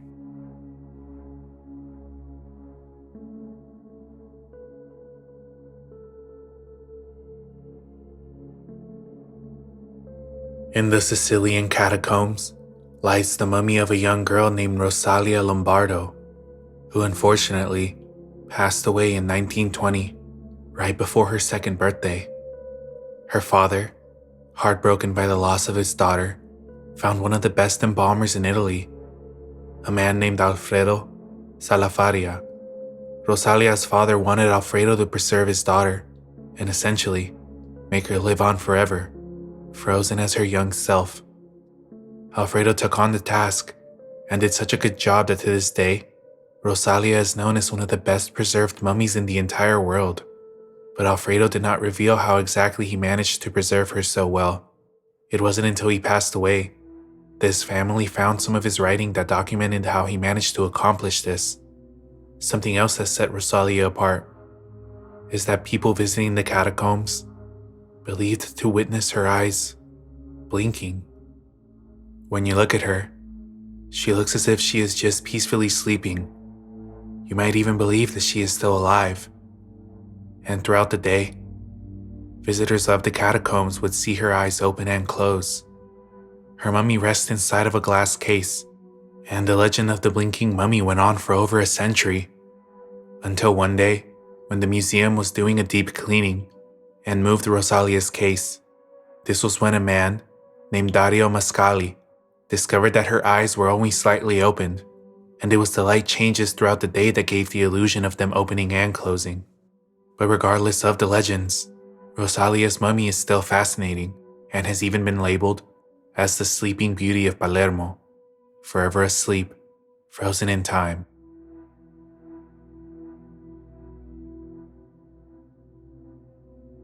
In May of 2017, an incident occurred at the Putney Bridge in London, in which a jogger was caught on camera pushing a woman onto the road, where she nearly lost her life, if not for the quick thinking of the bus driver, who swerved to avoid her. This was all captured on CCTV, and at one point, the jogger loops back around and runs right past the woman he had almost killed, ignoring her as he continued casually jogging. Police investigated this incident and managed to arrest a 41-year-old man, but he was later released after they discovered they had the wrong person. This shocking incident of a jogger pushing a woman, which almost turned tragic. His name is Eric Belquist, and he's a wealthy American investment banker. Only problem is, the accused Putney Bridge pusher claims he can't be that man in the video because he wasn't even in London when it happened. Despite search efforts, police were never able to discover the identity of this individual, but the footage has become notorious online. Something about the way he just continues moving on, as if nothing is happening, is very scary. We still don't know for sure if this was an intentional act or not, but looking at the footage, it's pretty hard to say that this wasn't done on purpose, at least in my opinion.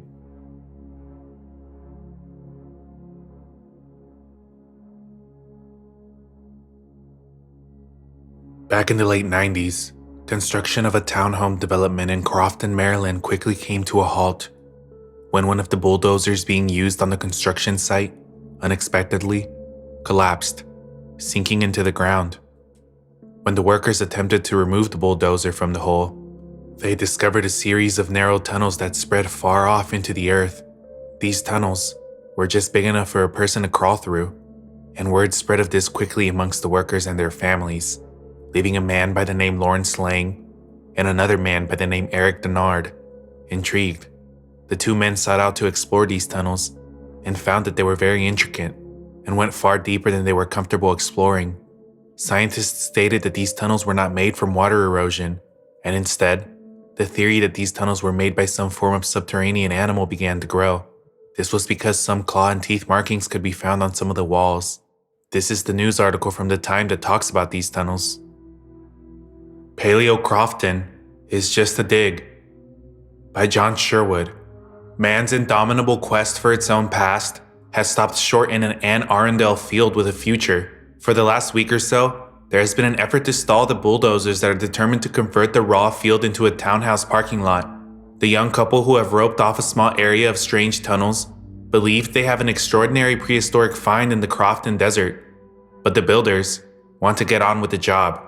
It all began the other week when a dozer suddenly dropped about 15 feet through the sandy earth and uncovered an eerie series of underground tunnels and small caverns. Amateur diggers swarmed at the prehistoric site, determined to protect it until someone from the Smithsonian came to look it over. They poked and probed and speculated. Some even crawled into the 20-inch wide tunnels and explored as far as humanly possible. Some of the tunnels end abruptly, others branch off. There was a talk that maybe this was a clay mine of prehistoric man, millions of years ago, but there is nothing left to show that man was ever here then. Still, it was a fascinating thought. People raked the pit area and stared down into the tunnels, thinking long thoughts. But a local farmer and amateur archaeologist, William Dupkins, scraped and scratched with a trowel, speculating it looked more like a habitat of some kind of prehistoric rodent. He pointed out what appeared to be buck teeth and claw marks on the side of one cave. One thing for sure, said Eric Denard, an artist, the knowledgeable people who have looked at this say they have never seen anything quite like it. I'm making plaster casts of the scratchings on one wall. Prehistoric clay miners, very small in stature, large prehistoric rodents with huge buck teeth, buried treasure. What of this Crofton field on Route 3 not far from Bel Air? Enter Dream Shatterer, Dr. Nicholas Holton, Smithsonian Curator of Vertebrate Paleontology, who says the tunnels are natural in origin. Natural? But, from what I have heard from archaeologists who have looked at the tunnels, they appear to have been caused by underground water seeping through the sand and clay mixture to form these tunnels, he said. Also, he added, they are extremely, extremely dangerous and should be closed off before they collapse and someone gets hurt. I heard they had to drag someone out of those tunnels when he got stuck. Scratch one prehistoric Crofton man, likewise rodent. Enter parking lot. Despite it being blurry, you can see the image of a man who appears to be in one of these tunnels. And unfortunately, the development company did end up closing the tunnels off and continued building the townhomes. From what I could find, there was never a true investigation into these tunnels. So as to what they really were, we'll probably never know, leaving what made these tunnels a mystery.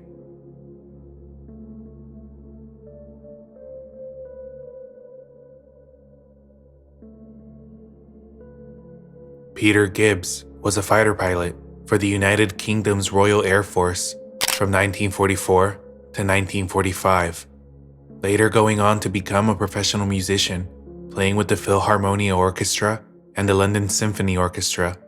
Despite no longer being in the forces, Peter still loved to fly. He would often fly recreationally and had over 2,000 hours on his private pilot license. Until one day, at age 55, when Peter took off into the cold night sky and vanished. His story became known as the Great Mul Air Mystery and is one of the biggest mysteries in aviation history. It was Christmas Eve, 1975. Peter and his partner at the time, Felicity Granger, had just taken a trip to the Isle of Mull in Scotland. As they were looking to purchase a hotel property in the area, the hotel they were staying at was the Glenforsa Hotel, which was popular because it had its own airstrip that was used by private pilots, as well as emergency air ambulance services for the surrounding islands. When they got to the hotel, Peter rented a red and white Cessna plane with the registration mark G-AVTN and used it to fly around the islands with Felicity during the day. Once they got back to the hotel, the couple had dinner in the evening where they drank wine as well as whiskey before Peter suddenly got the urge to take a solo flight. At this point, it was a new moon, so it was extra dark, it was snowing heavily, and the hotel staff even attempted to tell Peter that flying was not a good idea. But Peter stood his ground. Nothing was going to stop him on that night, and he told them that he was going to fly anyways. Determined, and with only a single flashlight, Peter and Felicity then prepared the runway alone. Peter got in the aircraft, and it was stated that he let the engine run for longer than usual while he sat in it. He also repeatedly turned the lights on and off before finally taking off into the dark sky.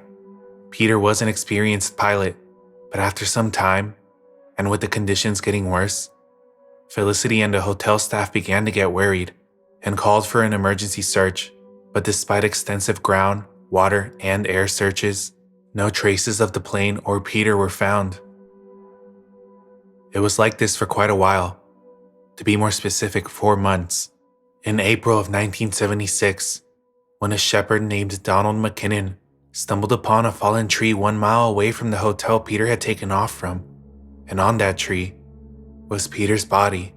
There was no signs of being in a plane crash, and oddly enough, it didn't seem like any animals had hurt him, but there was no mistaking it. This was Peter, and he was deceased.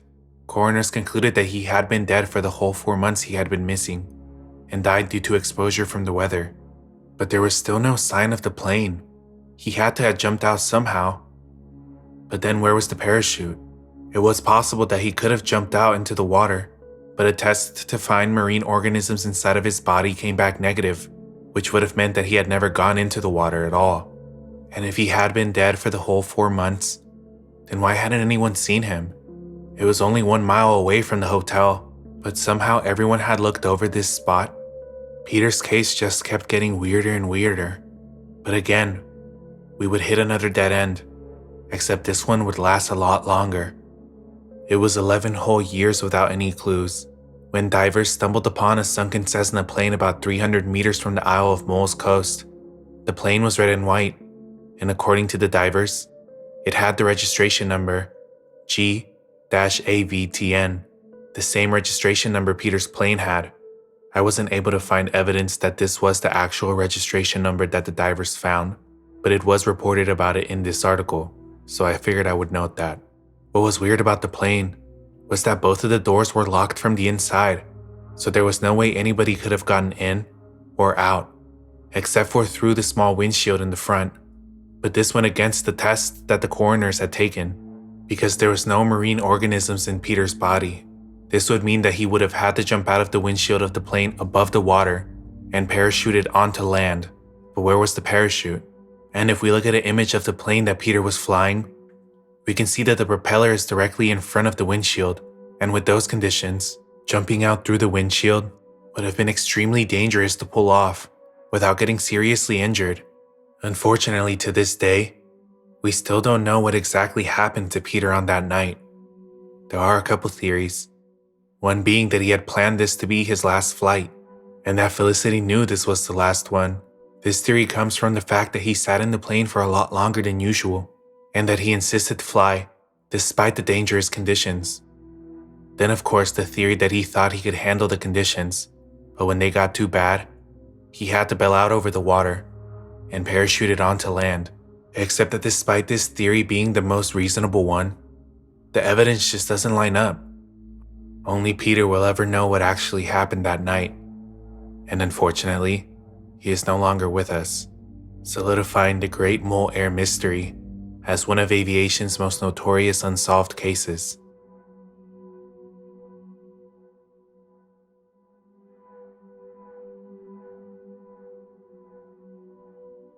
Before we get into this next section, I do want to give a bit of a content warning.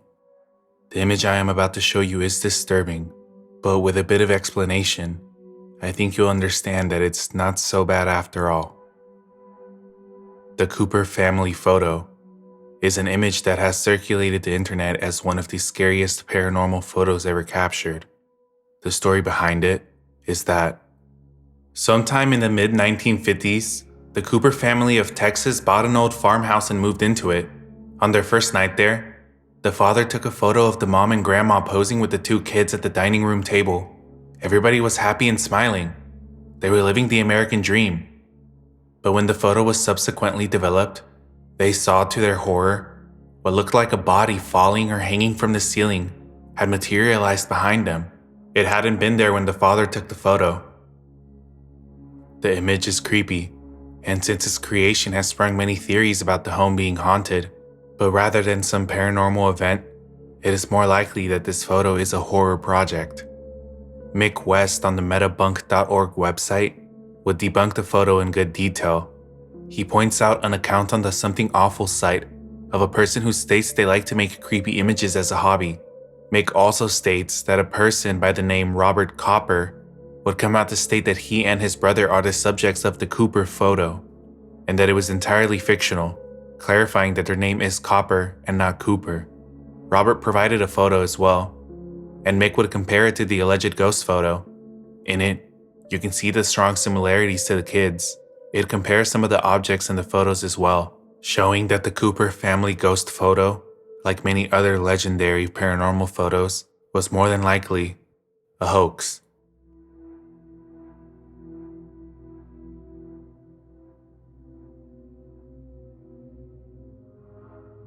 A blog post on the Haunted Ohio website archives a letter that was sent to the Colorado Springs Gazette news publisher. In it, the author describes an experience they had that they just could not explain. To the editor of the Gazette, ever since I read your request asking for personal experiences of seemingly inexplicable phenomenon, I have been debating my own mind whether you would consider an experience of mine worthy of attention. I have never told it to very many people, for it is not agreeable to meet that look of contemptuous incredulity, which is assumed by many superior people as a cloak for their ignorance of such matters. But it is something I have never been able to explain, nor has anyone ever been able to help me in arriving at any explanation. And I have always wanted to know what it was that produced the peculiar effect or influence that I experienced. So, I have decided to write it out and send it to you. If you think it is worthwhile, you may publish it, but for reasons which are perfectly obvious, I do not wish my name used in connection with it. If in your judgment the incident is too slight to be worthy of space, I should be glad to have my letter returned, for I want to submit it to someone who has had experience in these matters. The experience which I speak happened several years ago, but not so long ago. The memory of it is fresh in my mind. To all essential facts, I would make an oath before a notary. I was attending an Eastern university at the time, and was 25 years of age, old enough not to be too readily deceived by imagination.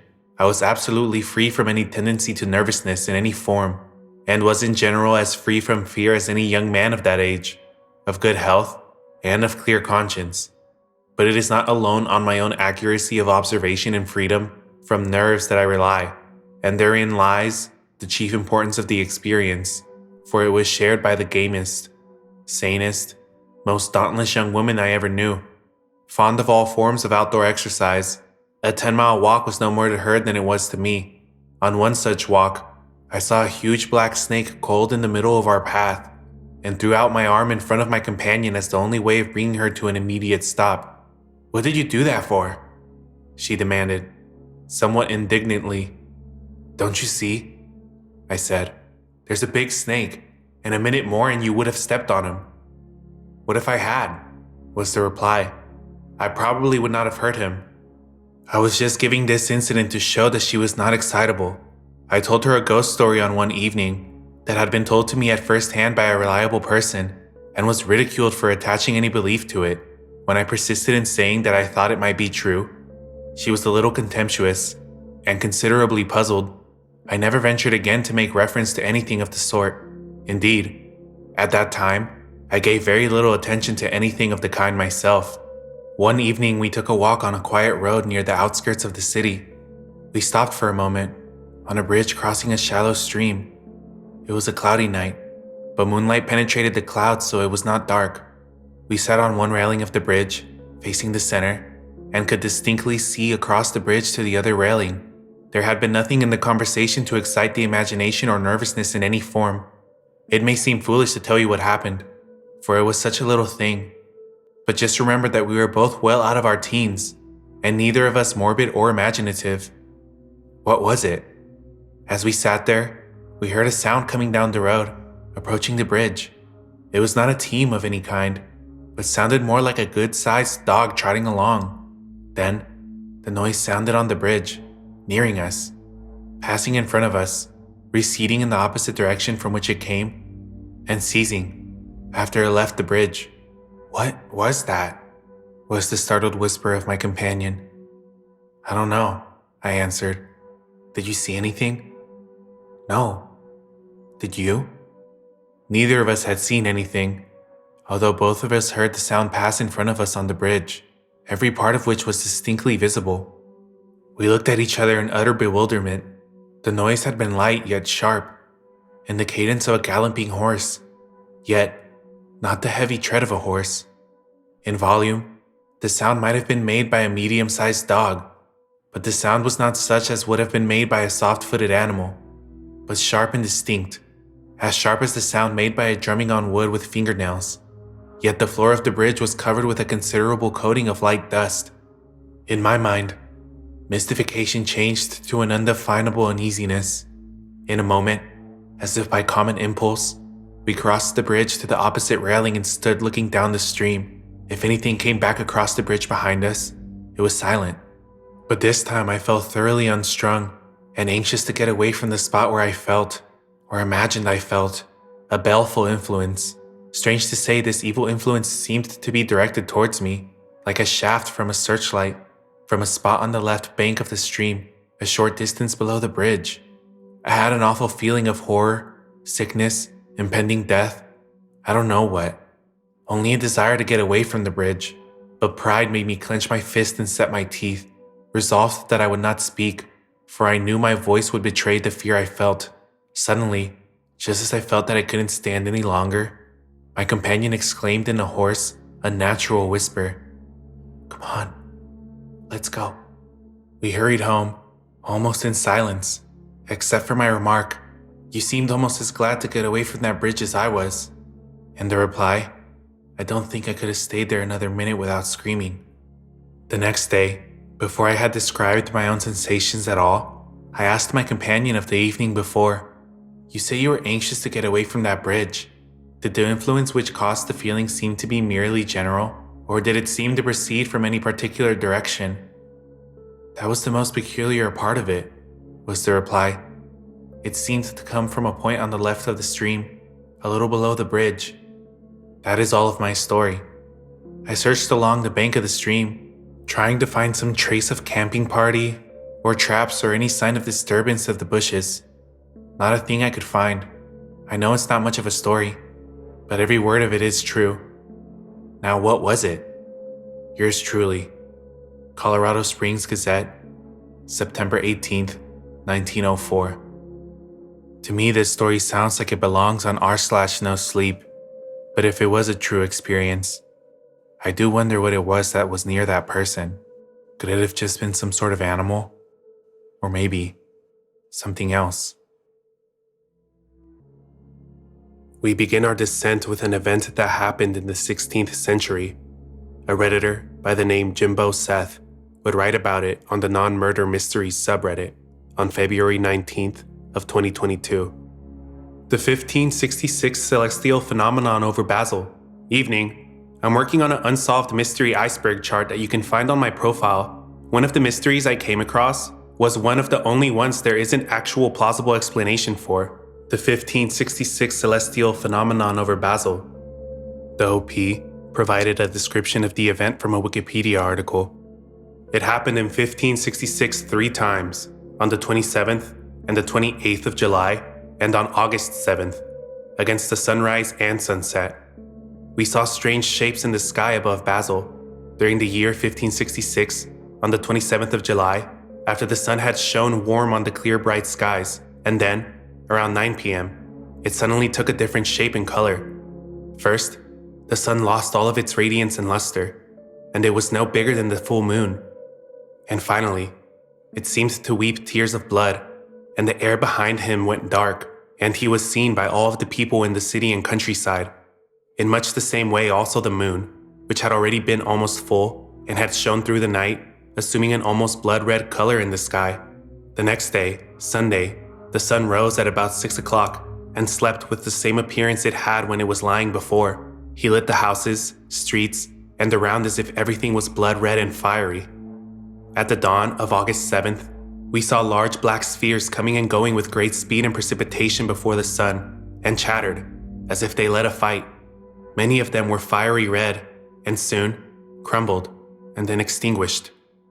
The OP would follow this by stating that this is obviously an outlandish story, but with several accounts from different towns all reporting the same type of events, and with this being in the 1500s, the OP would say that they believed that the people saw something, although they weren't sure what exactly that thing was. And I do agree with the OP. This is definitely outlandish. The Wikipedia article also does provide an image of what appears to be an old flyer describing the event, with a drawing of what the people could have witnessed. If you're like me, your first thought might have been that this could have been something to do with UFOs, as there have been many historical depictions of encounters of what appears to be otherworldly beings. But the OP would also provide more plausible theories. My friend and I have been speaking about this for a bit, and we've come up with a few non-UFO related theories. I'd first like to talk about the only 2 theories I've seen online. Forest fire. Ashes and red skies aren't too uncommon in forest fire settings. Since smoke can travel for miles, it's possible the residents of Basel saw the smoke and ashes in the sky without seeing the fire itself. The accounts never specified whether or not the sun actually stayed red after the 3 accounts. They seem to be more focused on the black masses in the sky, which could have been ashes, seeing as they were described to turn red and disintegrate. The moon was also red, implying that this wasn't a thing that lasted for a short time. On top of that, only Basel reported this, meaning it was local. My friend brought up how they didn't report a scent of fire or change in temperature, especially since they were portraying it as something paranormal. However, during that time period, do you think they could have not reported that because the heat and fire aren't new things to them? If I knew the smell of smoke and feeling of heat in the 1500s, but I didn't know what red skies and falling ashes looked like, I'd be more concerned with the latter. To back this theory up, here's an image of what it looks like during a massive forest fire. The ominous red glow looks a lot like what is described to have occurred. This, and the large amounts of smoke could have blocked the sun, making it appear dim. I could even go as far as to say that maybe there was an eclipse happening at the same time, but I looked up if there were any eclipse events in 1566, and there was a total lunar eclipse on May 4th, and a partial solar eclipse on May 19th in 1566. But this would not align, as the events over Basel happened at the end of July and into the beginning of August.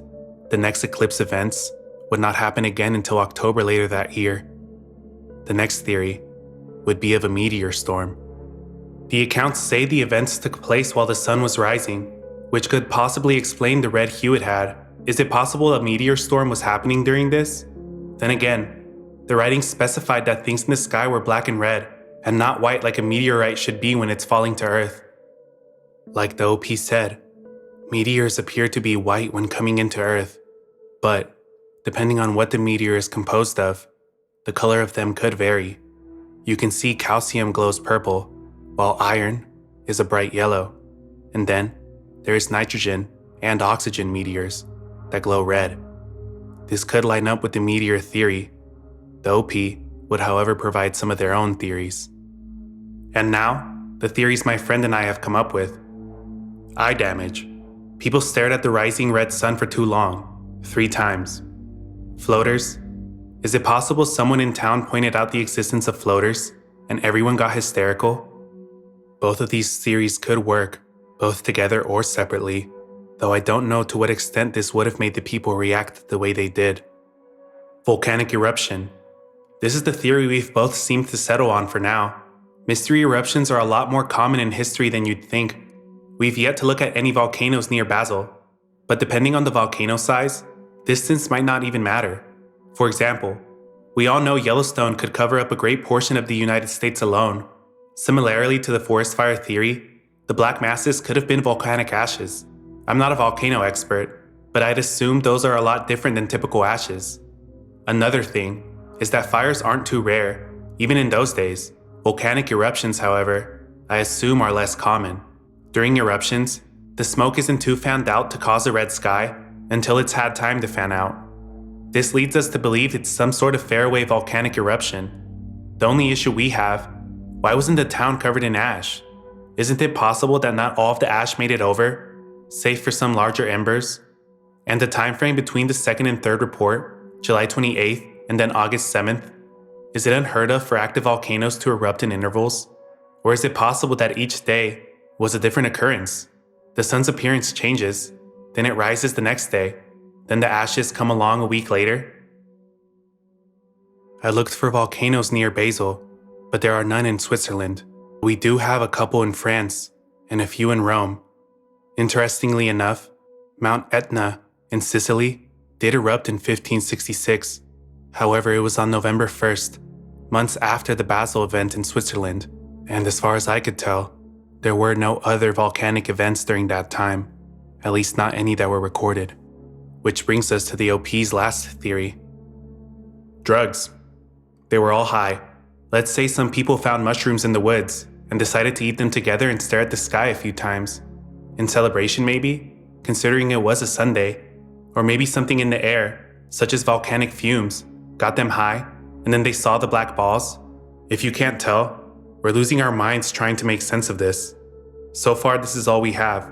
I'm still on board with the volcano theory, but I'm definitely stumped on the two issues with that theory, and we'd love to hear any everyone else has. While not entirely impossible, I do find this theory to be the least likely of the bunch, for two reasons. First, if it was some form of psychedelic substance, you would need enough for the whole city, and even if it grew natively, I believe that acquiring that much would be very difficult.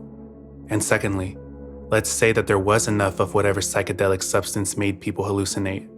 Whether it was something in the air or something that they ate, everybody reported to have seen the same thing.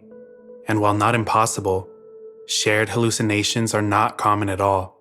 And for a whole town to not only have the same trip, but have it 3 times, it just doesn't seem likely at all.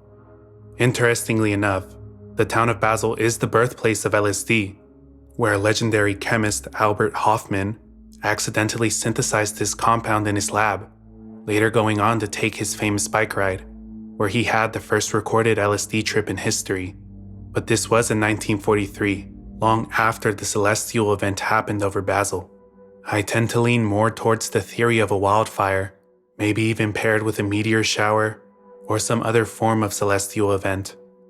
Seeing as it was the 16th century, and there were still a lot of people who believed that at the time, the entire universe revolved around our sun, the understanding of events like this would have been pretty limited. Either way, the story is fascinating, and if you have any theories or possible explanations, please let us know in the comments.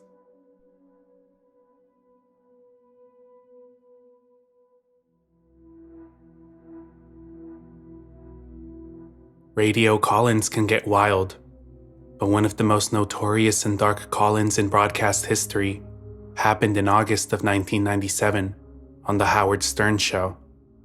Howard was already known as one of the most controversial radio personalities of all time, but this episode would be different, and it all started with a call from an individual in Louisiana who went by the name Clay.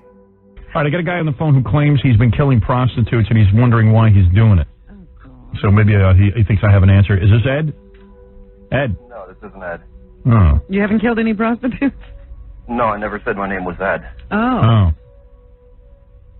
Sorry. That's okay. What name do you use? You can call me Clay. Clay? Clay?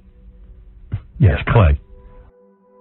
Right away, after confusing his name, Robin, Howard's co-host says, "You haven't killed any prostitutes?"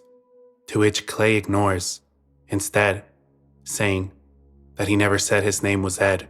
This is followed by an awkward silence. When Howard apologizes, Clay seems to laugh as he says that's okay. That's okay. What name do you use? You can almost feel him smile through the phone, despite the fact that he is confessing about killing 12 women. Okay, Clay, so what happened? How many prostitutes have you killed? 12. And you're wondering why you do it? I have a pretty good idea. Why? Did your mom beat you? Did your mom spank you? Was your mom a prostitute? No. Actually, nothing like that. What is it then? I think I just do it for the sense of the power. All right. Do you have sex with them first? Yes, and And then what, you strangle them? once. How else did you kill them? Well, a few times, actually most times with a hammer. And where do you do this primarily? I've done it twice in a parking garage, and then the rest of the times on the side of the road. And you're from the New Orleans area? Yes. And how, I mean, what do you beat them to death with a hammer? Man. That usually only takes once, doesn't it? Dude, you got to have a lot of anger in you. Yeah. Man. Well, why do you need to feel so powerful? I'd probably just, figure, well, this is it. They're going to be serial killers. Kill them. Dude, you're a serial killer. Yeah. Yeah. Wow. And you get away with it, I guess, because they're hookers, and so far nobody's... What? Is this Howard? Yeah. Clay speaks in a very calm and casual manner. Even when Howard calls him a serial killer, he just says yeah, as if it's nothing, showing just how little he cares about the victims and the coldness inside of him. And I clubbed it to death. It got in the kitchen at my work. So how old were you when you killed your first woman? 16. And you must be a powerful kind of guy, big guy. I wasn't then. Right. And when you killed your first one, did you go in there knowing you were going to kill her, or it just sort of happened? I knew I really had it planned out. I wanted to do the whole sending clues. Right. Oh, yeah, are you in... to baffle people, but it turned out no one noticed for a long time. Right. Like you killed her on the side of the road? Her, that was the parking garage. Okay. And then what'd you do with the body? You dumped that somewhere? Yeah, actually. I think she's probably one of the ones that they found. Yeah. But let me ask you something. You were sending clues that you were going to do this? No, I was... he was going to doing that. He was going to leave like a note for the newspapers and, But you decided not to. He didn't want to be famous or draw attention to himself. But the problem is... No, that's what I wanted to do, but... Oh, but you did, but no one noticed the clues. I never sent the clues. I never left anything. I wanted to have my own little signature. Right. I wanted to thumb paint. Oh, with your thumbs. Oh, really? What do you want to do? Thumb paint with their thumbs. Thumb paint what, though? I don't know. Oh, anything. It was in a comic book a couple of years ago. Just seemed like a good idea. Like you take the girl you killed, you dip her thumbs in paint, and then you do like a thumb painting? Yes. On a piece of paper? Yeah. Do you think the reason you're so angry is because you were abused or something? No, I wasn't abused, Howard. Where's your family? You got a wife? I mean, you got a mom, a dad, a wife, children. You got any of that? I've got a couple of kids, but no wife. Not married to the mother. You're a white guy?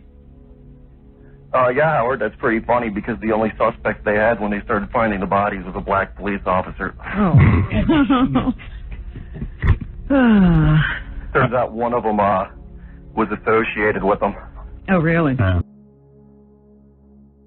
The police officer that Clay is likely talking about was Officer Victor Grant, who was known to be a crooked cop. He was the main suspect in the murders of his girlfriend Sharon Robinson and her friend Karen Iverster. This would tie into what Clay was speaking about, with both women being dead, one of them being reported as a prostitute, and Officer Grant, the black police officer who was under suspicion of this crime. Despite the allegations against him, Grant would later be cleared of the murders, after DNA testing of some chewing tobacco found on scene came back inconclusive. This, however, would not take suspicion off of him from the public eye. Though, if what Clay is saying is true, then this would all make sense. The fact that Officer Grant was known to be crooked could have aided in throwing suspicion off of Clay and onto Officer Grant. The call continues with Howard asking more details about the murders. All right, so you finish with your sexual gratification, and then you... Not always, no. Not always. You don't even want to get laid sometimes. No, You just want to kill. I'm just bored. Right. But does the killing sexually satisfy you in some way? I can't believe Ed McMahon's not laughing. I've eaten off thinking about it later. Yeah. What do you say? That's about it. He's pleasured himself thinking about it later. Oh, he has. Okay. Now, how far apart are these murders? Like, do you murder and then, like, you feel satisfied for a while? I don't even understand why I do it, Howard. I don't know if I ever get any satisfaction. But how often? Together anywhere was the same night. Really? You killed 2 people in the same night? Yeah, but I went to Mississippi for the second one. And it's just whoever comes up to you. You don't pick a certain type? I don't even approach them. I wait for them to approach me, Robin. Clay even speaks about how he let a few of his victims go. One of them because they resembled his ex-fiancée. And do you ever, like them asking for it. do you ever, like, look into their eyes and go, you know, gee, these people were just children at one point, and maybe they just had a tough life? I've let a couple go. You have? Like, what happened? You're in the middle of killing them, and then they what do they say? Why would you let one go and kill the other? There was this one. Go ahead. I think she was probably really new to it. Yeah. There was just something about her. Maybe she reminded me of my ex-fiancée, but... Right. You somehow relate... More of an innocent quality. You somehow felt bad for her. Yeah. And you have a fiancé, so you're planning to get married? No. He had one. Oh, he had one. No. If I wouldn't be a suspect, believe me, she'd... Well, let me ask you, why'd you let, like, did you start to kill her and then, like, you said, forget it? Or you just never even... Not even. You just had sex. You just had sex with her and then you let her go. I didn't even have sex with her, Howard. Well, that's weird. Now that's weird. I mean, you just really felt sorry for this. I don't know what she was doing what she was doing, but... Are you a big fat mess? But she got off lucky. Clay does eventually say that it's been almost a year since he's taken a life. Though, the reason for this is because his car's been broken down. No, but in all seriousness, I mean, do you think that you can control this? Do you think you can stop? I think I have been. Oh, you have been for the last couple of months? A year he hasn't killed. Oh, a year? Yeah. Almost. So why do you think you stopped killing all of a sudden? I really don't know, Howard. Part of it had to do with my car broke down. Oh, no transportation. Seriously? That's the reason? Well, that was the reason for a month, but after that, I guess it was all self-control. Wow. But So you don't want to do this anymore? No, he wants to do it, but he's controlling himself. Then, Howard asks this. Like, you want to kill women, right? Sure. Yeah. And what do you like? Do you enjoy seeing them struggle as you kill them? Actually, none of them really struggle. Do you hit them from behind, or do they see it coming? I can't get inside their minds, but let's just say I hit them. But, I mean, are you facing them?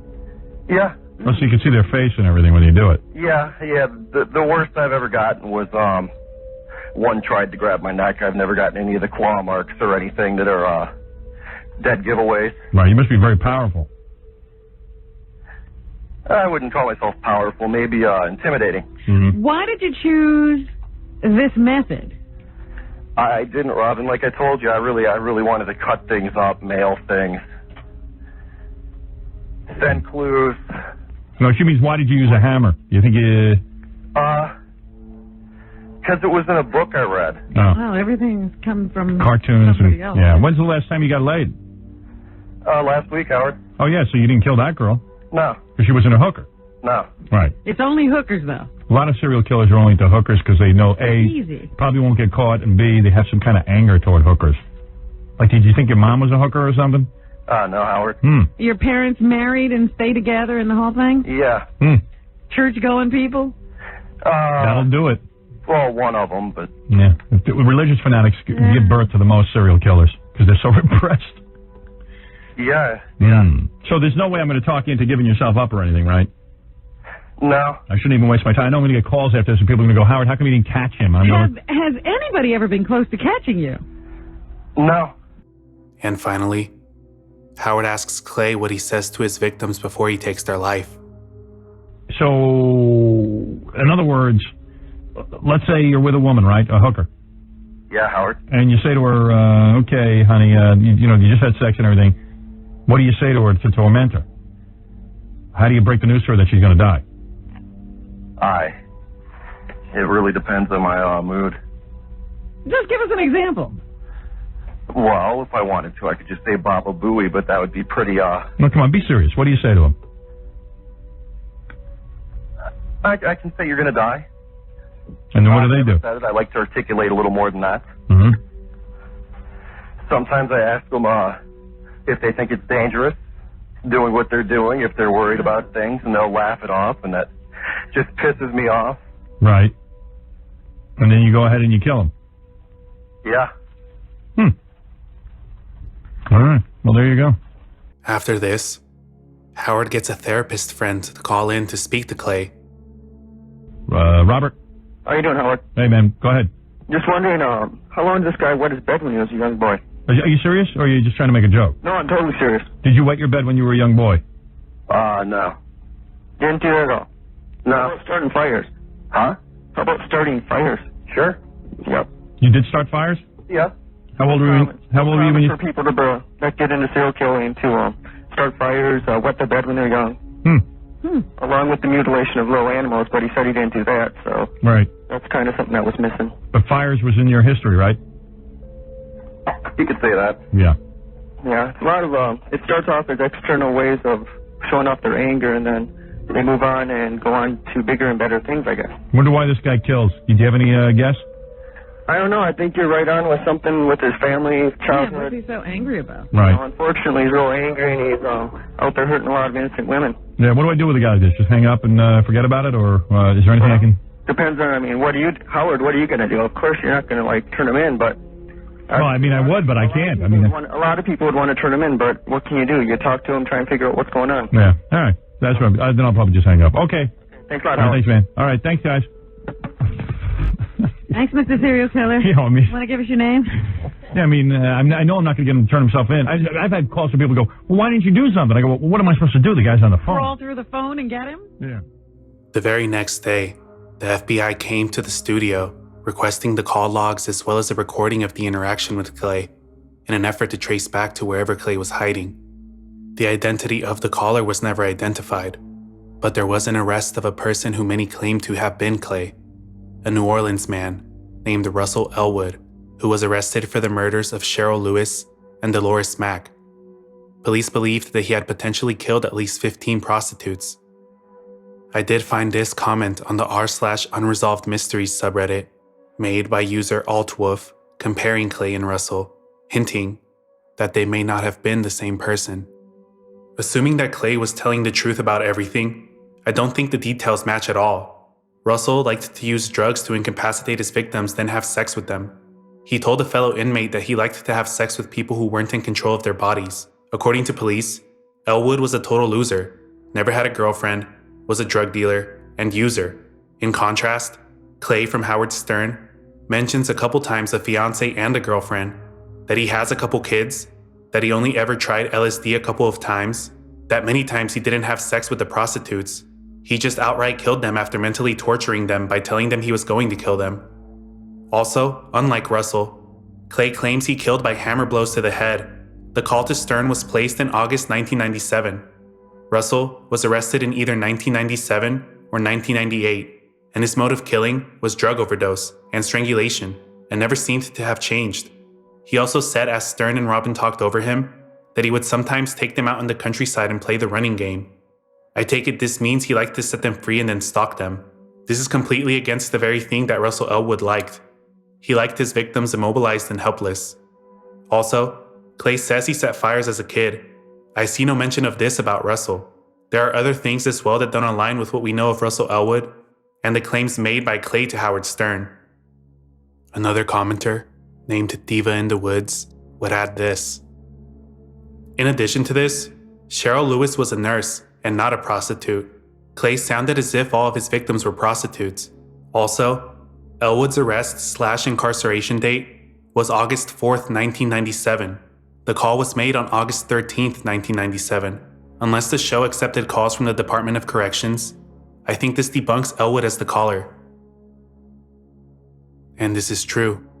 The time frame of Russell's arrest does not line up with the Howard Stern call, meaning that whoever Clay really is may still be out there, waiting for his next victim.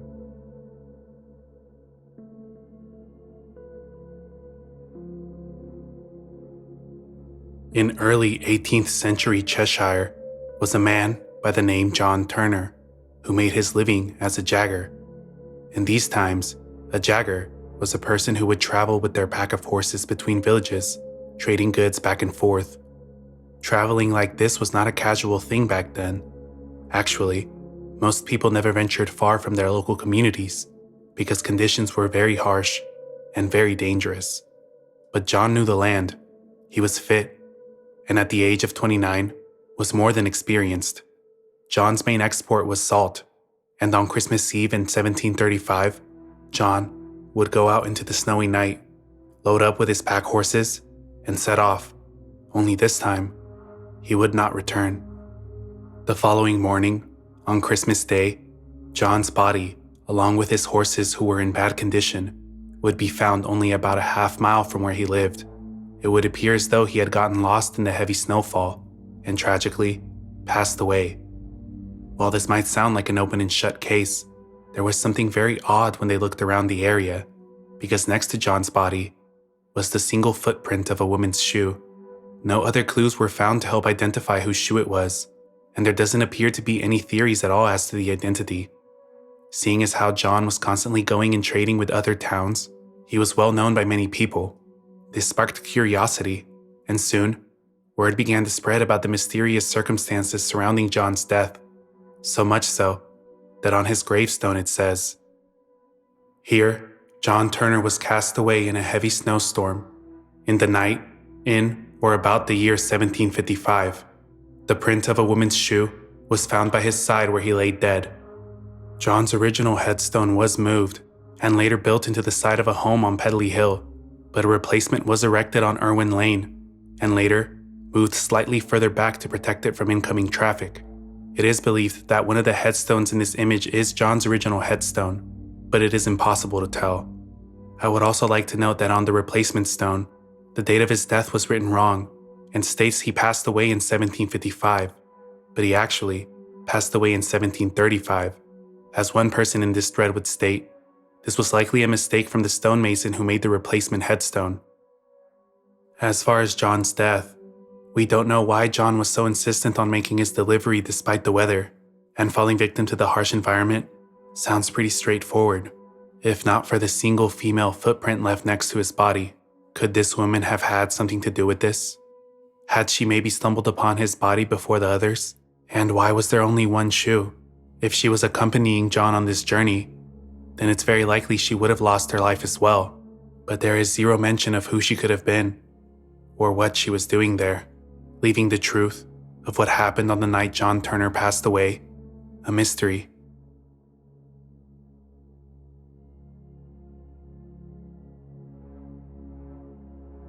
There is a home in Yucaipa, California, that is somewhat of an urban legend. In fact, many people would go to visit this home, despite being unwelcomed by the owners. Word began to spread about this home because the windows were all boarded up. There was cameras, motion sensor lights, and no matter what time of day, somebody inside was keeping watch of who came near the property. It could be noon or 3 a.m., but somebody was always there, ready to come out if anybody came too close. Soon, all the locals knew about the Yucaipa Watchers, and visiting the home became somewhat of a challenge to those who wanted to see this with their own eyes. There is a 9-year-old Reddit post that was uploaded to the r/scary sub from a Redditor who claimed that they, along with some friends, went to visit the home. Their post goes like this. Interesting phenomenon. A paranoid family in Yucaipa, California watches from the window at all times. So I live in Austin, Texas now, but when I lived in Southern California, there was a family in a relatively small town called Yucaipa. I'm not sure how or why the family was discovered doing this, but my brother had told me he heard about it, so my friends and I had to check out to see if it was real.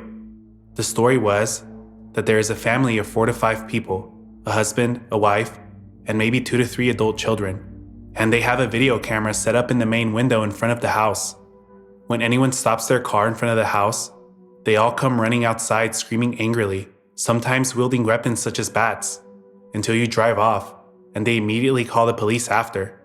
All day, every day, they are there, watching, and ready to run, whether it is noon on a Wednesday or 4 a.m. on a Saturday, so we had to see if this was real. Looking back on it, it seems kind of mean to do, but we were young and interested. I mean, even if mean, it is a very odd and puzzling occurrence you don't see every day. Yucaipa and Redlands, the surrounding city, have many older buildings and well-known ghost stories, so it was a fun part of the dark feeling of the city. We went at about 11 p.m. on a Friday night. We drove down the dark streets following the MapQuest directions. It's a very dark part of the city, and we finally recognized the house from pictures, and boom, we passed it. It's very hidden on a corner of a street, and we did a U-turn now that we knew which one it was. We slowly creeped up on the house. The privacy bushes blocked the house on both sides until you were right in front of the house. The house had basically no outside light except the porch light, which was already on, which seemed like one of those motion-censored lights. We stopped the car, leaving it running. It looks like the windows are all boarded up, except the big main one. Then, you can see it. There is the video camera. You can see the eerie red light in the window, just like straight out of a horror movie. The house looks very old, made of wood mostly. No cars in the driveway. Then suddenly, the flicker of a flashlight comes through the little upper window on the front door. The door opens to a pitch-black house behind 2 men and a woman in overalls and pajamas, running outside with baseball bats and a damn shotgun. "Who are you? Leave this place. Hell to you," they screamed. My friend wasn't expecting this all to be real, so the car was in park. We quickly roll the window up and try to take off. The tires squeak, and just as they get to the door, we take off. We drove blocks down and parked the car. I know it's nothing that crazy, but when you live your life day to day and something out of the norm happens, it's an odd feeling. Our hearts were racing, and we laughed at how scary and amazing that rush was. We had gone back many times after that at varying times, bored or out ghost hunting. We would be in the area, and every single time, they came out. If you look on YouTube, there are actually many POV videos of people visiting. It's the oddest thing, and I still wonder to this day why. I had gone before I left to Austin. I had gone maybe 7 months ago from now, and they still came out just like that. It's within 15 seconds. I always wonder what would happen if someone knocked on Halloween. Do the neighbors know? Are they normal to the neighbors? Do they leave to go to the store? Jobs? So many unanswered questions. I thought I would share for anyone interested in paranormal/odd occurrences. Last I heard, they have a baby in the home now as well. That is the story of the Watchers. The OP also provided a link to this video of a separate group of friends who also went to visit the home. A link will be provided in the source list. In the video, we can see as this group drives up and stops in front of the home, the group seems pretty excited, and notice a person watching them immediately. No more than 30 seconds after they got there, a man comes out, pointing a flashlight in their direction, before they drive off. This video is 13 years old, so it's clear word of this home has been around for some time. I also found another video of a different group where the same order of events occurs. I tried to find some information on the home and its residents.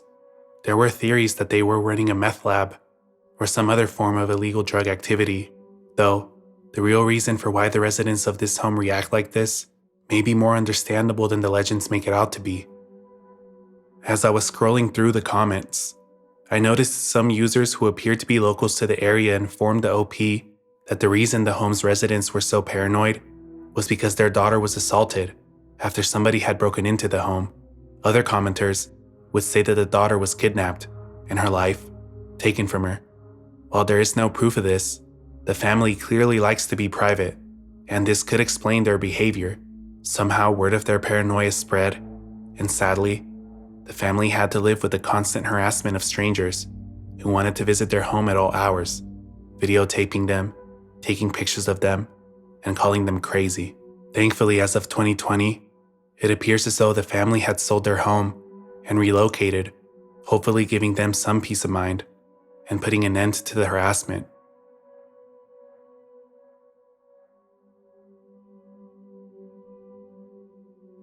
Before we dive into the final section of this video, I want to give you a warning that I will be talking about harm being inflicted onto animals.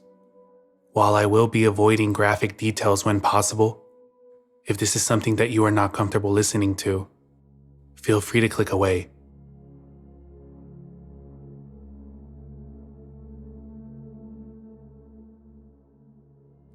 There was a removed post on the Unsolved Mysteries subreddit talking about a series of horse mutilations happening throughout France.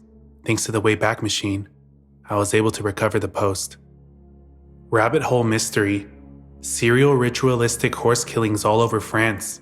Many horses, and other types of equidaes, have been ritualistically mutilated and murdered in the countryside of France. Investigators have talked about either an internet challenge, a cult, and satanic rituals. They said they aren't ignoring these possibilities. Everything is shrouded in mystery, and there is an actual psychosis setting in the French countryside. The OP also provided a series of links to many articles depicting some of these incidents. I read through some of them, and I will spare you the details, because it's truly disgusting what these people did to these poor animals. Officially, it seems like 15 horses were reported, but we have no idea of any incidents like this happening before, or of any horses that were not found. The info that makes this case especially strange: every case happened in vastly distant regions, in a relatively short amount of time, which could mean that there are multiple people involved, or different groups. Specialists have concluded that the culprits know very well how to handle horses with appropriate tools, and know very well horse anatomy, and how to cut the ear in a surgical, precise way. This means that the culprits know where to find horses, handle them out of view, and murder them brutally, and are doing this on a weirdly regular basis. There is the modus operandi: the right ear always gets cut off in a surgical manner. Most of the time, the culprits also cut around the groin and the leg. If the horse is female, they remove the vulva entirely. 2 people have been spotted during the act but fled. They stated to the witness before fleeing that, "This is only the beginning. We will come back." A strange symbol has been spotted on a farm after a horse had been assaulted there. Some rarer similar cases have been happening since 2002. But since February of 2020, there is an intense killing spree. I don't know about the symbol. To me, it just looks like a squiggly line. And from what I can tell, there have not been any other reports of a similar symbol at any of the other locations. A commenter would translate the timeline and post it in the comments. I do not want to read them due to how graphic they are, so if you wish to read the details, you may pause the video. As the commenter points out, some of these attacks happen only days apart, but jump around the country. To better visualize, I put the locations of these horse incidents into a map, and we can see just how spread out these attacks are. Another person would also mention that similar incidents were happening in Germany as well. The post continues. Speculation and theories. Online challenge.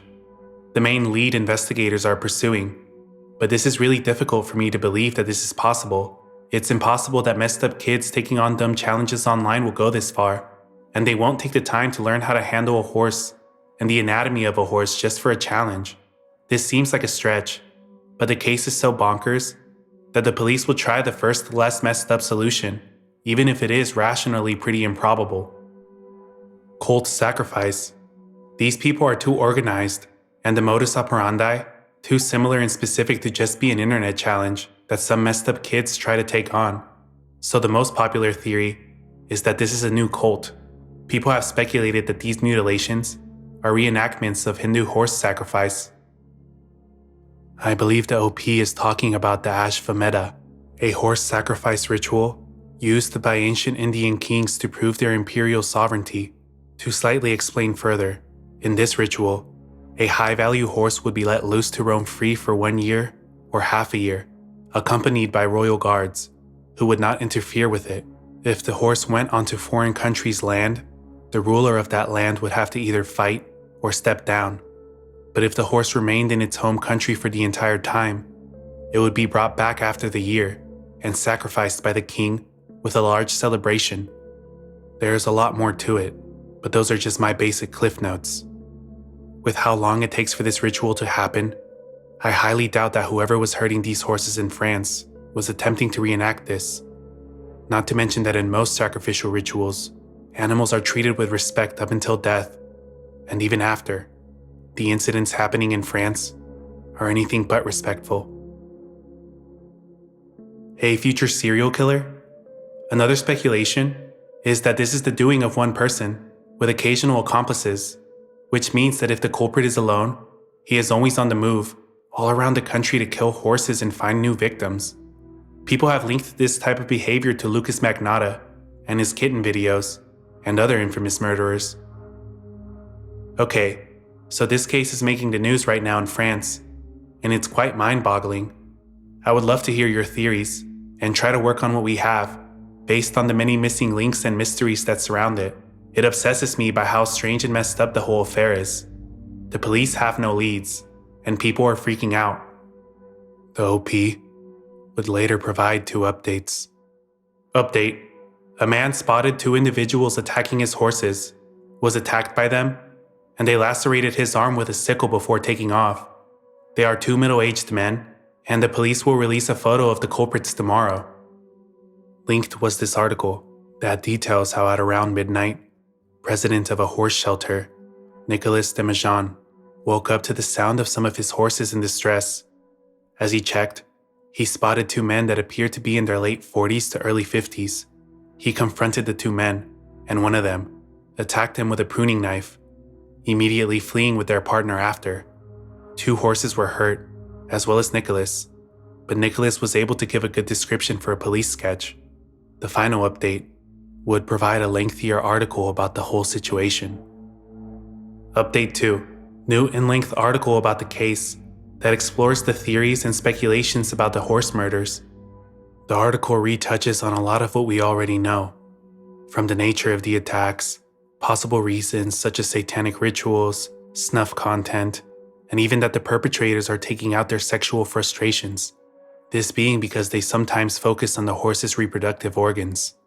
They do bring up multiple cases from the late 1900s of past horse mutilations in Europe, but ultimately do not provide us with any answers as to who could be behind this. It will also be linked in the source list if you would like to read the whole thing.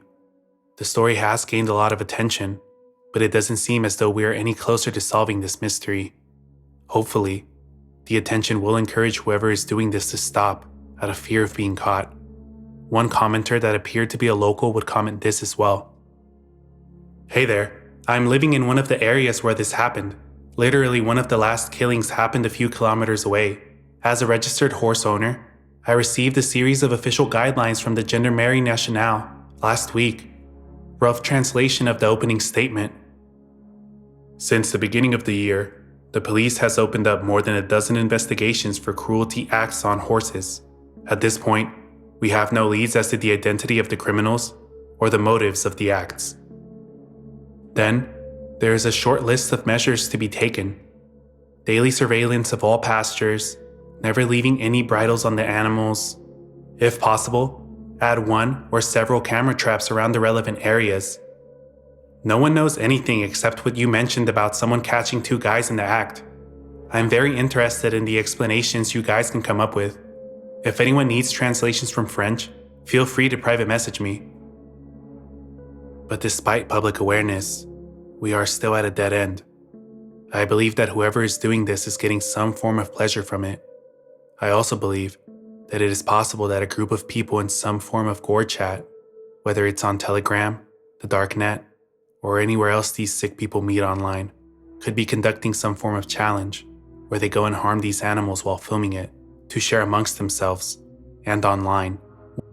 Whatever the case, I just hope it stops, and I really hope that the person or group doing this is brought to justice.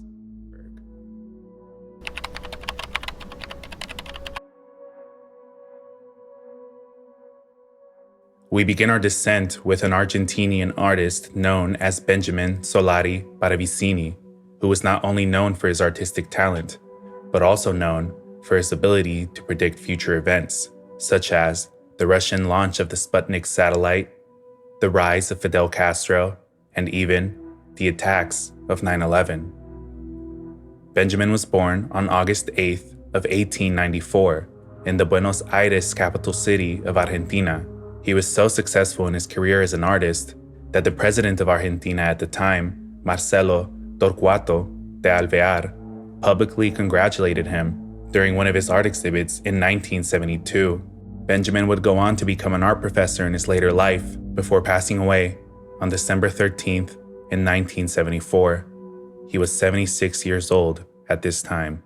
As a child, Benjamin would claim to be able to see angels, duendes, which are sort of like Latin elves, and other paranormal entities. It is even said that people would seek him whenever they lost something that they just simply could not find, and Benjamin would use his psychic powers in order to locate said object.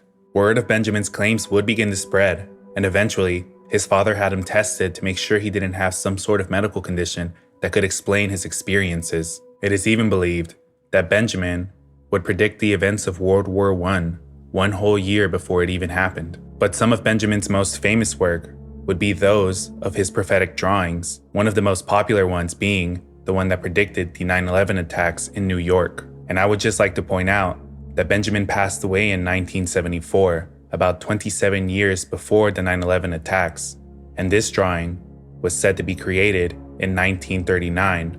In it, we can see what appears to be two statues of liberty, one of which is split down the middle. Behind it appears to be buildings crumbling to the ground, and next to it is the Statue of Liberty completely intact. But one of the things that is most striking about this image is the caption: La libertad de Norteamérica perderá su luz.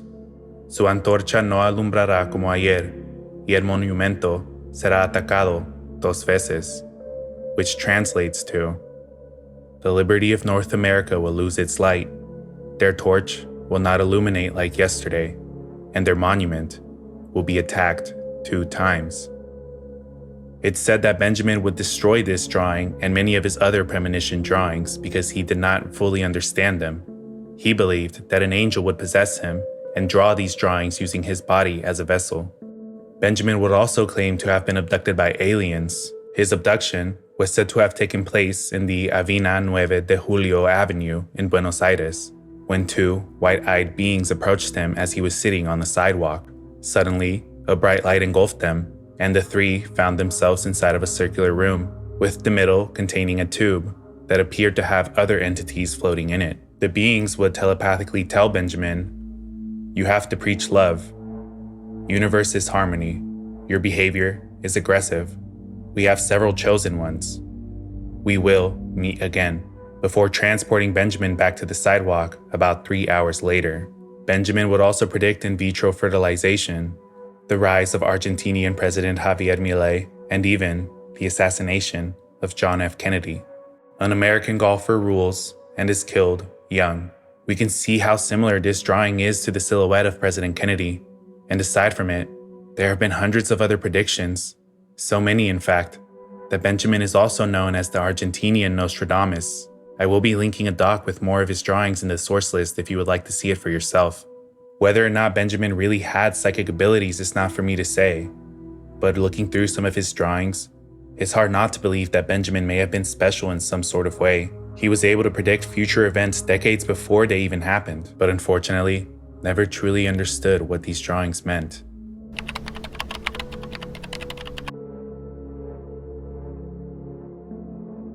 The Committee of 300 is the conspiracy theory that there is a group of 300 individuals who control all of the world's politics, finances, and even military affairs.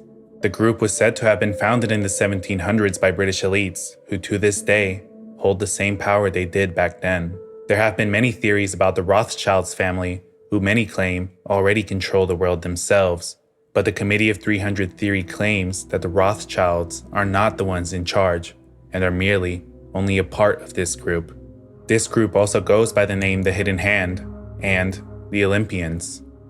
But like many other of these secretive groups, there is little to no information about them. There is a Wikipedia article that claims the first mention was done by a German politician who wrote an article in which he claimed 300 men, all of whom knew each other, guide the economic destinies of the continent and seek their successors from their own milieu. And aside from that, there doesn't seem to be any other mention, except for one book called The Conspirators' Hierarchy that seems to be the only real good source of information on this conspiracy. And it was written by former MI6 agent Dr. John Coleman. And interestingly enough, you can find the whole PDF version on this book for free on the CIA Library website. About the CIA Library. The CIA Library is a valuable resource to agency employees and is available to agency personnel only. It contains approximately 125,000 books and subscribes to about 1,700 periodicals. The library maintains 3 collections: reference, circulating, and historical intelligence. New material for these collections is selected around current intelligence objectives and priorities. The reference collection includes core research tools such as encyclopedias, dictionaries, commercial directories, atlases, diplomatic lists, and foreign and domestic phone books. CD-ROMs and extensive commercial database services round out the collection. The circulating collection consists of monographs, newspapers, and journals. The library also participates in interlibrary loans of circulating items with other government and public libraries. The Historical Intelligence Collection is primarily an open-source library dedicated to the collection, retention, and exploitation of material dealing with the intelligence profession. Currently, there are more than 25,000 books and extensive press clippings in the collection. This is straight from the CIA Library's website, and from what I can tell, the library's purpose is to collect books containing intelligence in an effort to aid the CIA employees. This does not indicate that the conspirators' hierarchy is completely factual, but the CIA did archive it for a reason. Whatever that reason is completely unknown to me, but the book opens up with this statement from the author. In my career as a professional intelligence officer, I had many occasions to access highly classified documents, but during service as a political science officer in the field in Angola, West Africa, I had the opportunity to view a series of top-secret classified documents which were unusually explicit. What I saw filled me with anger and resentment and launched me on a course from which I have not deviated, namely, to uncover what power it is that controls and manages the British and United States governments. In the book, Dr. Coleman claims that the committee members are always operating in plain sight. Whether it be at presidential inaugurations or royal ceremonies, there is always a member present and involved at all times. Dr. Coleman would also claim that this group was intent on attacking Christianity by systematically disintegrating industrial nation-states, going as far as getting rid of those who opposed them. And one example of these incidents would happen in Italy. The late Aldo Moro, Prime Minister of Italy, was one leader who opposed zero growth and population reductions planned for his country, thereby incurring the wrath of the Club of Rome, commissioned by the Olympians, to carry out its policies in this regard. In a Rome courtroom on November 10, 1982, a close friend of Moro's testified that the former prime minister was threatened by an agent of the Royal Institute for International Affairs, the RIIA, who is also a Committee of 300 member, while he was still the U.S. Secretary of State. The meteoric rise of the man the witness named as Kissinger will be dealt with later. It will be recalled that Prime Minister Moro was kidnapped by the Red Brigades in 1978 and subsequently brutally shot to death. It was at the trial of members of the Red Brigades that several of them testified to the fact that they knew of high-level U.S. involvement in the plot to kill Moro. While threatening Moro, Kissinger was obviously not carrying out U.S. foreign policy, but rather acting according to instructions received from the Club of Rome, the foreign policy arm of the Committee of 300. The author would point out that the witness was Aldo's close associate, Corrado, who would testify in the court and live on television that Kissinger had something to do with Aldo Moro's death. A high-level politician kidnapped in broad daylight, his bodyguards killed, but the story and Goddard's testimony got little attention, almost as if it was being suppressed. Later, Aldo's wife would testify to the court that her husband had received threats from a high-ranking United States political figure, and it would later be revealed that Kissinger was in fact Henry Kissinger, the United States Secretary of the State. She would use the same words that Goddard used in his sworn testimony to quote the threat made to Aldo: "Either you stop your political line, or you will pay dearly for it." A similar incident would happen to the Pakistan Prime Minister Zulfikar Ali Bhutto, who, after requesting for a nuclear program to help develop Pakistan, would also receive a threat from Henry Kissinger. In a written testimony, Bhutto would write that Kissinger told him, "I will make a horrible example if you continue with your nation-building policies." This was believed not to be a decision made by the United States, but instead from the Committee of 300. The pattern of not allowing these political figures to develop their growing countries seems to be consistent, as giving power to those who do not have it may take away from those who control all of it. For those of you who are unaware, Henry Kissinger is also credited for his major role in the bombings of Cambodia that he kept secret from Congress during the Vietnam War. Henry A. Kissinger approved of each of the 3,875 Cambodia bombing raids in 1969 and 1970, as well as the methods for keeping them out of the newspapers. Now, assuming that Dr. Coleman is telling the truth, it would make sense that Henry Kissinger would be working with the Committee of 300, seeing as he was already a very powerful man. Further into the book, Dr. Coleman would list the motives of this group, some of which being a new world order, the destruction of all national identity and national pride, the destruction of religion, especially Christianity, the total collapse of the world economy, and the infiltration of every governing body, to name a few. I'm not going to sit here and tell you that I went through the whole book, because going through conspiracy theories like this honestly burns me out in trying to connect all of the dots. But I can say that this book does provide many examples of how this group has manipulated political events throughout history. The fact that this book is archived in the CIA library website does intrigue me. If we assume that Dr. Coleman is being truthful and speaking from his experiences as an intelligence officer, then it could be that the information inside of this book is true. And if it is true, then the truth could be scarier than we could have ever imagined. We always hear about these secret societies running things behind the scenes, but could this be evidence of not only a group, but the group that control everything?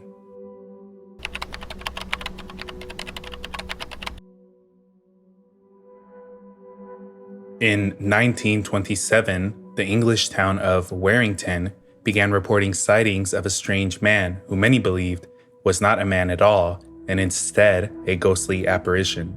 The first reporting of one of these sightings came on August 20th in 1927. A ghost in galoshes. A evil-looking man in a black suit, a tall figure dressed in all white. These literally are the principal figures in a Dracula-like story which comes from the Haydock Street district.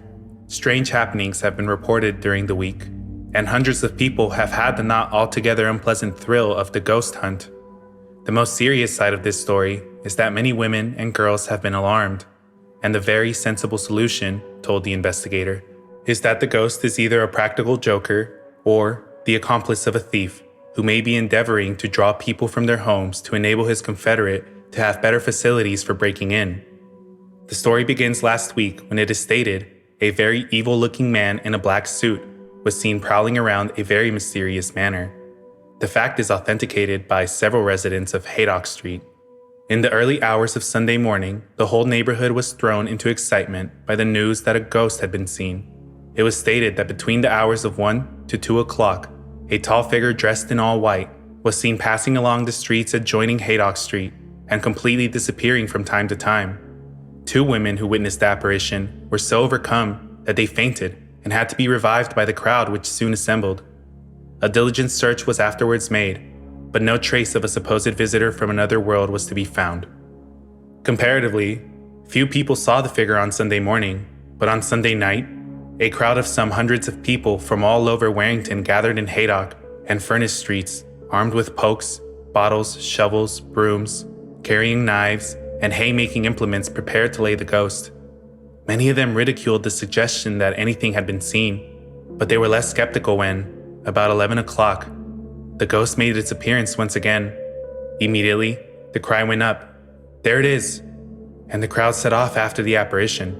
After beckoning to various people, the ghost took to its heels and instead of vanishing as a well-bred ghost should, darted down a narrow entry in Furnace Street.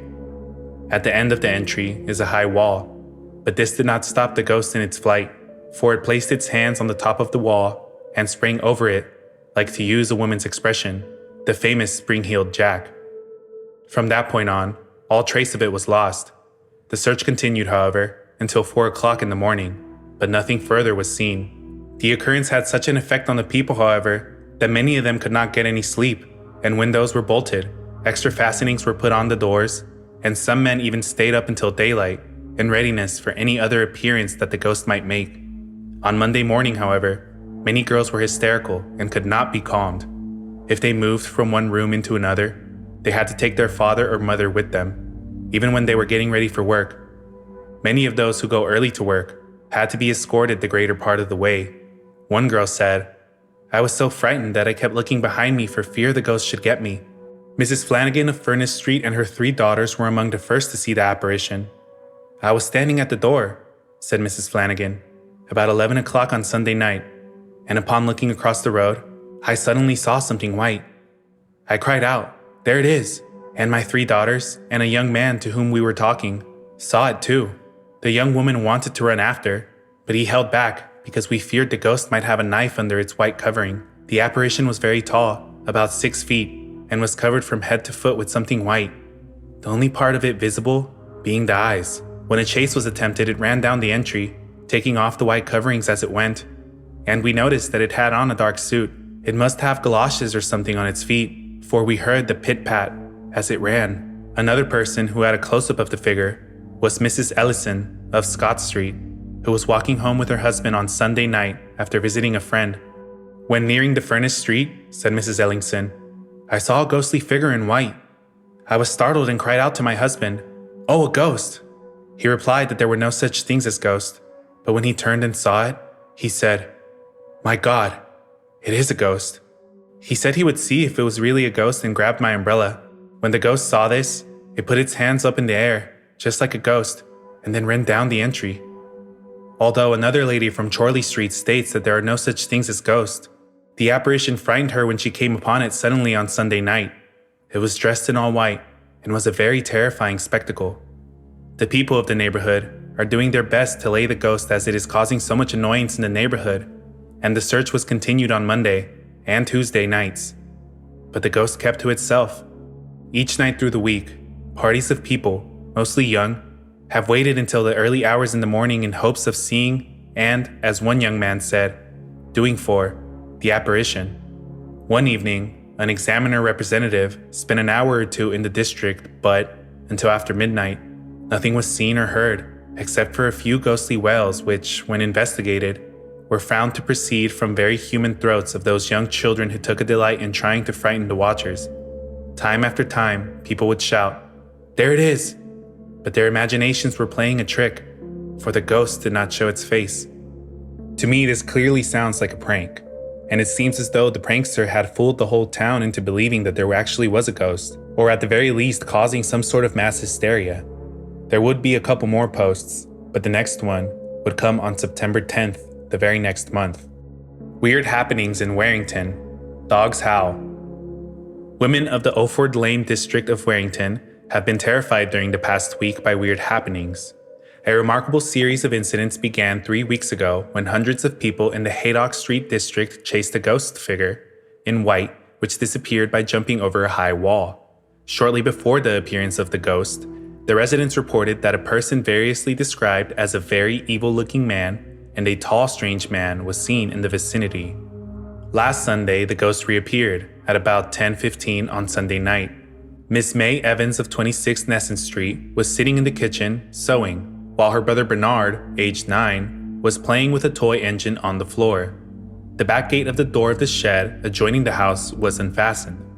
While sewing, she heard a particular squealing noise in the shed and turned the key of the doors leading into the shed. Thinking no more about the matter, she resumed her work, and suddenly Benoit exclaimed, "Oh, look at the window." "I looked," said Miss Evans to our representative, "and had the fright of my life. There was a face, almost covered with something white, pressed to the window, while a hand over the bottom of the window held a big electric torch. It must have been a very powerful torch, for it lit up the whole kitchen, though the light was full on. I was frightened and could not move. At last I ran to the front, and neighbors came out to see what was the matter. They made a search but could not find anything. The only noise Miss Evans heard was the squealing before the apparition appeared at the window. Neighbors state that on the Sunday night, all the dogs in the neighborhood barked and howled for hours. Another appearance occurred in the Birchall Street district on Tuesday evening. Mrs. Bird of 23 Charlie Street was sitting in the house with her little boy when she heard a loud rapping on a piece of 3-ply wood, which had been inserted in place of a broken window pane. "We went to bed," said Mrs. Bird, "and after a time, we were awakened by a commotion at the back. We went down and found the ghost had been visiting a house down the road. At this point, I started to feel as though this could have been more like a peeping Tom and not just some prankster. But it would seem as though this ghost's reign of terror would soon come to an end after a few more encounters." A silly scare. The silly pranks of some persons who have been referred to as the Haydock Street Ghosts has caused considerable disturbances in that neighborhood. Stories have been circulated of an ugly face, weird noses, and green eyes, and children and credulous people have been unnerved. It was reported early this week that the man shouted a message to some young men who chased him saying, "I won't be sorry when my time's up on Thursday." Mr. Stanley Trantham of 45 Lyra Street called at the Guardian office on Monday and stated that at 11:30 on the previous evening, he was at the house of a friend in Chorley Street when he heard screams. Running out, he saw a crowd of people in Margaret Street where a man was being chased. Mr. Trantham followed and almost caught the man when he scaled a corrugated iron wall. He says that on the far side of the wall, he fell into an iron box and then became entangled in some wire. Otherwise, the man would have not escaped. The man was wearing a light fawn raincoat and was carrying an electric lamp. Mr. Trantham had not reported the matter to the police, and when the Guardian reporter visited the Superintendent Holland with the information, he said that he thought the story of the ghost was all bunkum. "We think it's somebody playing pranks," he added. More than anything else, that it is hysterical women who have got the wind up and imaged most of the things which are reported. And that was the last mention of the Warrington ghost. Though, I'm sure the townspeople were relieved to find out that this in fact was just a prank.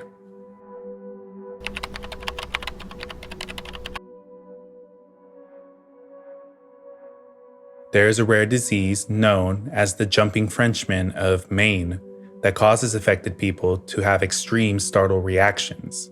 While an average person may jump or flinch at something that catches them off guard, a person with the jumping Frenchmen of Maine disease would have an extreme reaction to an otherwise normal source of stimuli, whether it be glancing at something, an unexpected touch, or a sudden loud noise. A person affected is more likely to jump, scream, and in some cases, involuntarily mimic a person's movements known as echopraxia, or repeat phrases back to them like a parrot known as echolalia. After experiencing a sudden reaction, the affected person may exhibit an automatic or forced obedience after a startle response, during which they automatically respond to simple commands such as jump, run, or hit, even if said person would not normally act upon such a command. Signs of this disease often began to manifest during puberty, but slowly subside as the person grows older. The disease first got attention in the late 19th century in Maine and the Canadian province of Quebec. As a matter of fact, the first people to develop this disease were the French lumberjacks who were working in the Maine and Quebec area, hence the name, the Jumping Frenchmen of Maine. The exact cause of this disease is unknown, but researchers believe it may have something to do with some form of neuropsychiatric disorder. The disease is more likely to affect men than women, and currently there is zero treatment, as the symptoms subside as the person grows older. Thankfully, the disease is non-life-threatening, but it still doesn't take away from the experiences of those affected by it.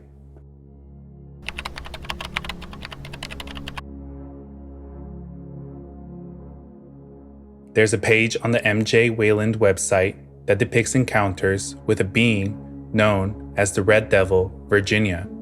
MJ Wayland is a best-selling author who focuses on investigating paranormal and ghost history, and his search to uncover the mysteries of the paranormal led him to Virginia, where he would learn about a creature that many locals would encounter around the late 1900s. The creature was described as short and red in color, with an upper body like that of a monkey, but a lower body like that of a goat. The first sighting of this creature would be in 1968, when a young boy named Bob would first see it while on his porch with his little brother. Bob's brother would not see the creature himself, but Bob would never forget this experience, later going on to tell his father, who unfortunately did not believe him. Another sighting happened in May of 1992 when two high schoolers would go to a local trail after school. There, they would encounter the 2 to 3 foot tall being covered in red fur. The two students immediately began running away from this creature, but it would chase them for about 10 minutes before disappearing off into the woods, all while it laughed with a sinister and evil sounding laugh. There would be more sightings of this creature throughout the years, most of which featuring its red fur and hoofed feet, though some would report that it was covered in white in some instances. The author would mention that they believe that this could have something to do with the Native American legend of the, pardon my pronunciation, Kewalamaciag, or, translated, the Little People. The Maliseet tribes believed that these little people were small and mischievous beings who liked to play tricks on people, scaring them or even randomly moving things. On the University of Maine website, this article would mention these little people. Gewalomasiag or Gewalomasiag. There are ways of calling the little people that they, the Indians, believe in. We know them as leprechauns. They believe that if these little people come and braid the tails and manes of the horses or your apron strings, it is going to bring you bad luck. This is all she could tell us about these people. In the middle of the night, the horses started neighing and getting very restless. Everyone wondered what was the matter with them. In the morning, when they went out to the barn to feed the horses, their tails were braided in real fine braids. They could not unbraid them either, because the braids were so fine. This happened to a woman at home on the Maliseet Reservation at New Brunswick. Mrs. Black's mother saw the braids. After they braided the tails, they came back and braided the manes, and also the clothes she had hanging on the lines. Some people claim that they did see these little people. Mrs. Black says she has never seen one. They are little men about 3 feet high, with long white beards, just like the little dwarves in Snow White. They also wore clothes like Rip Van Winkle used to wear, red pants, green jackets, and green shoes, with the toes all curled up. One girl, who said she saw one, said that he just stood and looked at her. It scared the dickens out of her, and he just turned and walked down the road.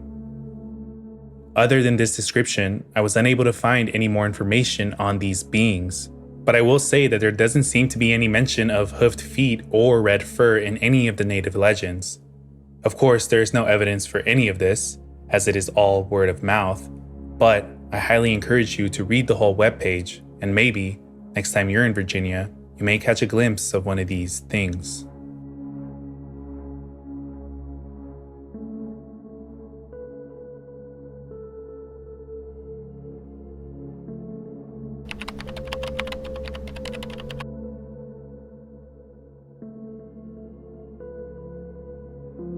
And we finish our video with what is likely one of the most famous murder mysteries of all time. That is the case of Mary Rogers, an American woman who in the mid-1800s was kidnapped and tragically murdered. Mary was known to be a beautiful woman, so captivating in fact, that at her New York job at a cigar shop, the owner would pay her extra and have her in the front to attract more customers. There were plenty of people who would come and visit and just hang out in the shop because Mary was there. But she would first make headlines in 1838 when it was reported that Mary had disappeared, leaving only a note that revealed a fixed and unalterable determination to destroy herself, at least according to the coroner who inspected the note. This would be debunked when Mary would return back to work at the shop about a week later, and it would be reported that the shop owner had done this as a publicity stunt to get more business. But it wouldn't be until about 3 years later that Mary would make headlines once again. It was the 25th of July in 1841, and Mary would inform her now husband Daniel Payne that she was going to be visiting family for the day. Daniel stayed at home, but as the day came to an end, a powerful thunderstorm began to develop in the area. Seeing the conditions, Daniel thought that Mary would not be traveling home with the weather like this, and so he went to bed. The following morning, Daniel went to work, and Mary's mom began to grow nervous at the fact that her daughter had not returned. When Daniel got off of his shift and Mary had still not gotten home, Mary's mom informed Daniel about this, and so Daniel went to visit Mary's aunt. But when Daniel got to Mary's aunt's home and asked them about Mary, they would tell him that she had never been there at all. For 3 whole days, there was no sign of Mary anywhere, until fishermen fishing in the Castle Point area of Hoboken would unfortunately discover the body of a woman. A rope was tied to her waist, and attached to the rope was a heavy rock. Around her neck appeared to be pieces of her torn dress used to strangle her, and her face was badly bruised. Authorities immediately began investigating the situation, and the first person they questioned was, of course, Daniel, but it would be ruled that he had nothing to do with this. With this, there was no leads, and the police even offered a major cash reward and immunity to anybody who could give any information that could lead to the capture of Mary's killer. Shortly after the discovery of Mary's body, an anonymous letter would make its way to the authorities. In it, the writer claimed to have witnessed Mary get onto a boat with 6 rough-looking men. The witness would also claim that they watched as this boat pulled into the beach. The group would then walk off of the boat and begin to walk into the woods. They would also mention that it appeared as though Mary had willingly gone with them. This would be the last time it was reported that anybody had seen Mary alive. 2 witnesses would also come out to corroborate the letter, but they could not confirm that this was 100% Mary, but did say that it did strongly resemble her. It was a few weeks later that a man named Adam would come out to say that he had seen Mary in Hoboken with a well-dressed man. He would claim that he saw the two go into a local bar known as Nick Mullen's. The owner of the bar was a woman named Mrs. Frederica Laws, who confirmed that she had seen Mary and this man walk into the woods, and even stated that she had heard screams coming from that area, but did not think much of it as it was a normal occurrence. But 2 weeks after Mary's death, Frederica's 2 sons would be playing in the woods when they would stumble upon a pile of clothes. In the pile was a white petticoat, a parasol, and a handkerchief with the initials MR. The area that they found the clothes in was greatly disturbed, and the pair even found a trail that appeared to be heading into the direction of the river before it faded away. And these clothes would be confirmed as the ones that Mary was wearing the last time anybody saw her alive. But despite the evidence and location, police were still no closer to finding the true identity of Mary's killer. This news devastated Daniel, so much so that he fell into a deep alcoholic depression. And on October 7th, in 1841, Daniel would go and visit every single spot that Mary was believed to have been in on the night of her death, finishing it off at the spot that he believed was the spot that she lost her life. While there, he would drink a vial of poison and take his own life, leaving behind a note that read, "To the world, here I am, on the very spot. May God forgive me for my misspent life." It was believed that Daniel was so heartbroken at the loss of Mary that he could no longer continue, and ultimately decided to end his life. Mary's story would gain so much attention that famous author Edgar Allan Poe would write about it in his book. In it, while changing some very minor details, he would retell the full story and attempt to solve the mystery himself. But in a strange turn of events, on October of 1842, the shop owner, Miss Frederica, would be accidentally shot by one of her sons. On her deathbed, Frederica would come out to say that her and her sons had fabricated the story, and even mentioned that she did in fact know who the person was with Mary when they went to her bar. She would claim that this person was a doctor, and that this doctor was helping Mary get a secret abortion. Unfortunately, the surgery went wrong, and after disposing of her body in the river, Federica's sons were instructed to go and spread the clothes in the woods. But Federica's story did not fully line up with the evidence found on Mary's body, and because of this, was never fully validated. And so, the tragedy of the beautiful cigar girl, one of history's most puzzling mysteries, with some believing that Mary may have had a secret lover, others believing that she may have fallen victim to gang violence, and then is Federica's deathbed confession. A mystery that took the lives of two lovers, one at the hands of somebody else, the other by their own hands. May both of their souls rest in peace.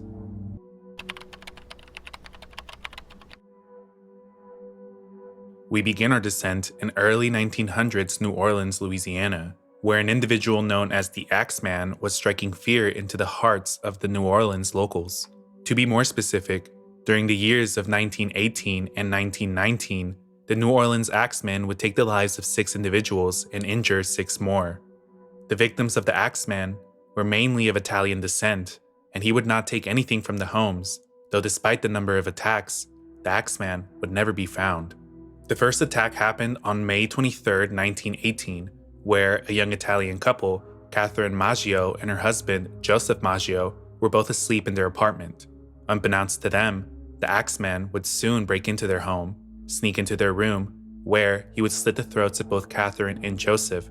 Afterwards, he would strike them both with an axe.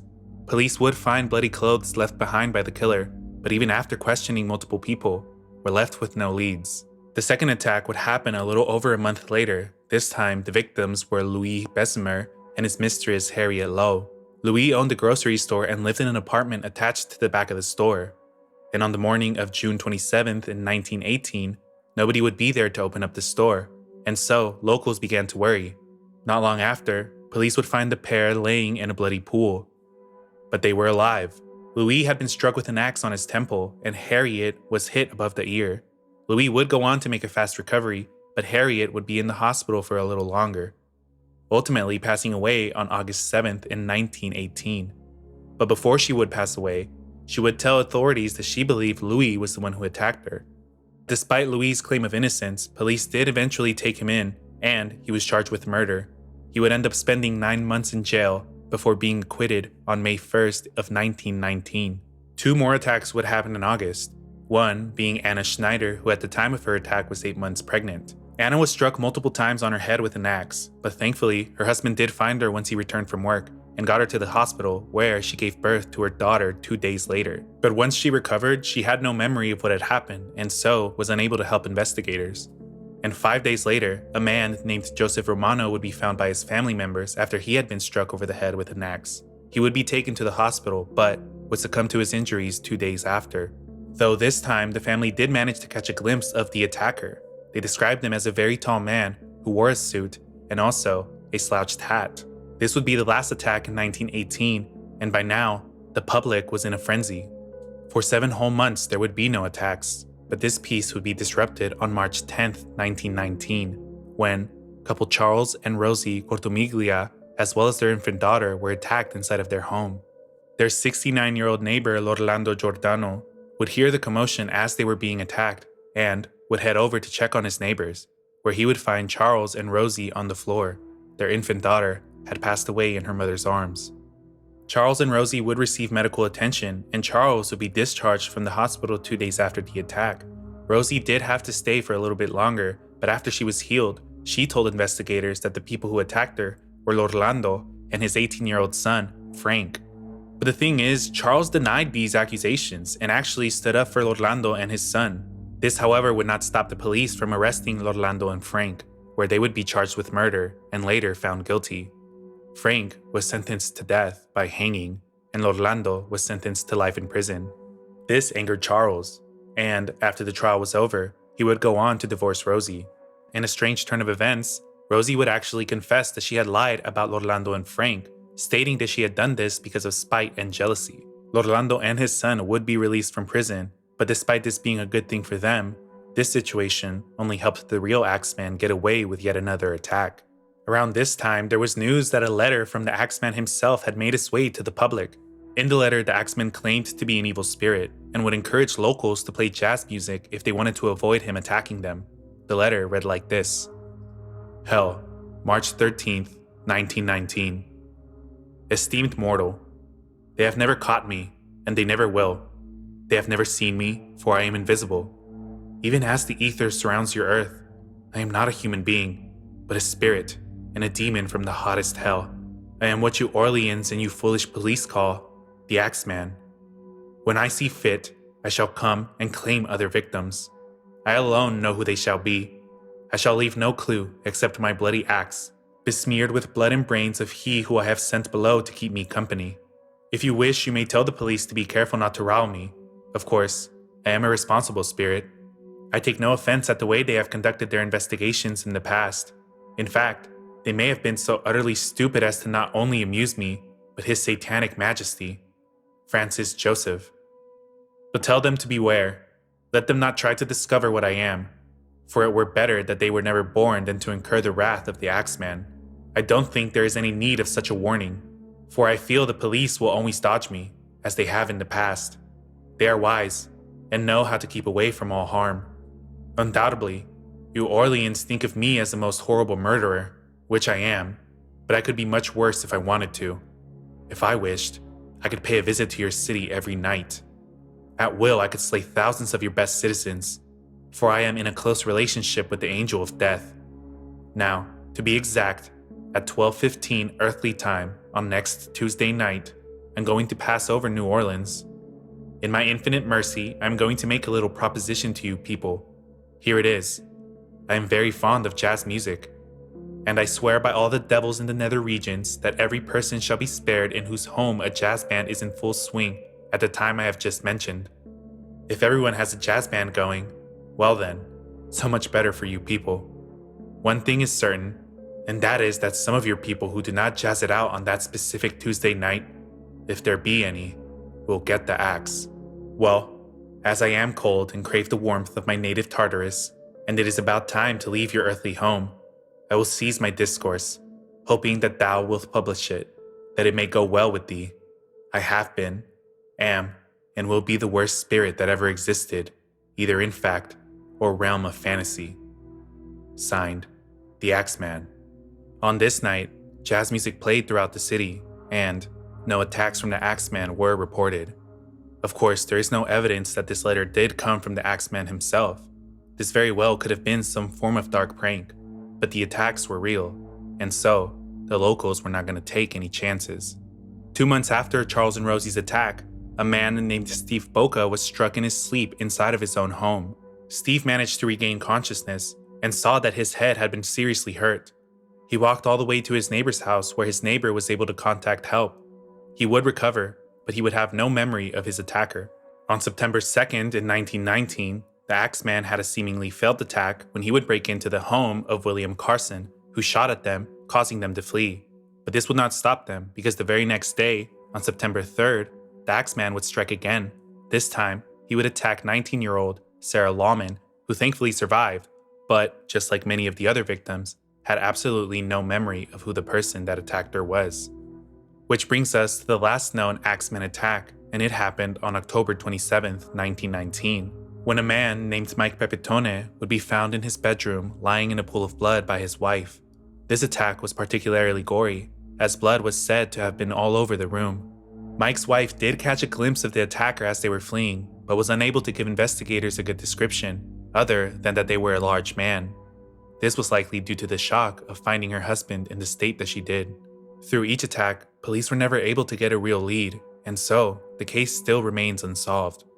This situation caused many to believe that the attacks were actually mafia hits, while others believed that the attack was racially motivated. This is because in the early 1900s, many Italians were immigrating to New Orleans to work in the sugarcane fields, and began growing Italian communities in and around the New Orleans area. In the end, the Axeman was never caught, and remains a local legend. It is very likely that by now, the real Axeman has passed away, seeing as how this was over 100 years ago. But this has not stopped investigators from attempting to close the case and bring closure to the community. Maybe soon, with modern forensic technology, we may be able to get the answers, but until then, the case remains unsolved.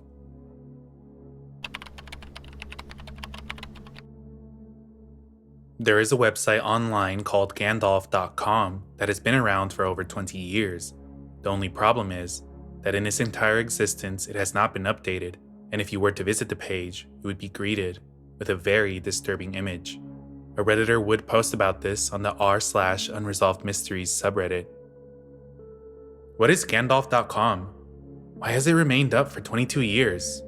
In 2013, I was in an elementary school computer class, messing around on them with some friends.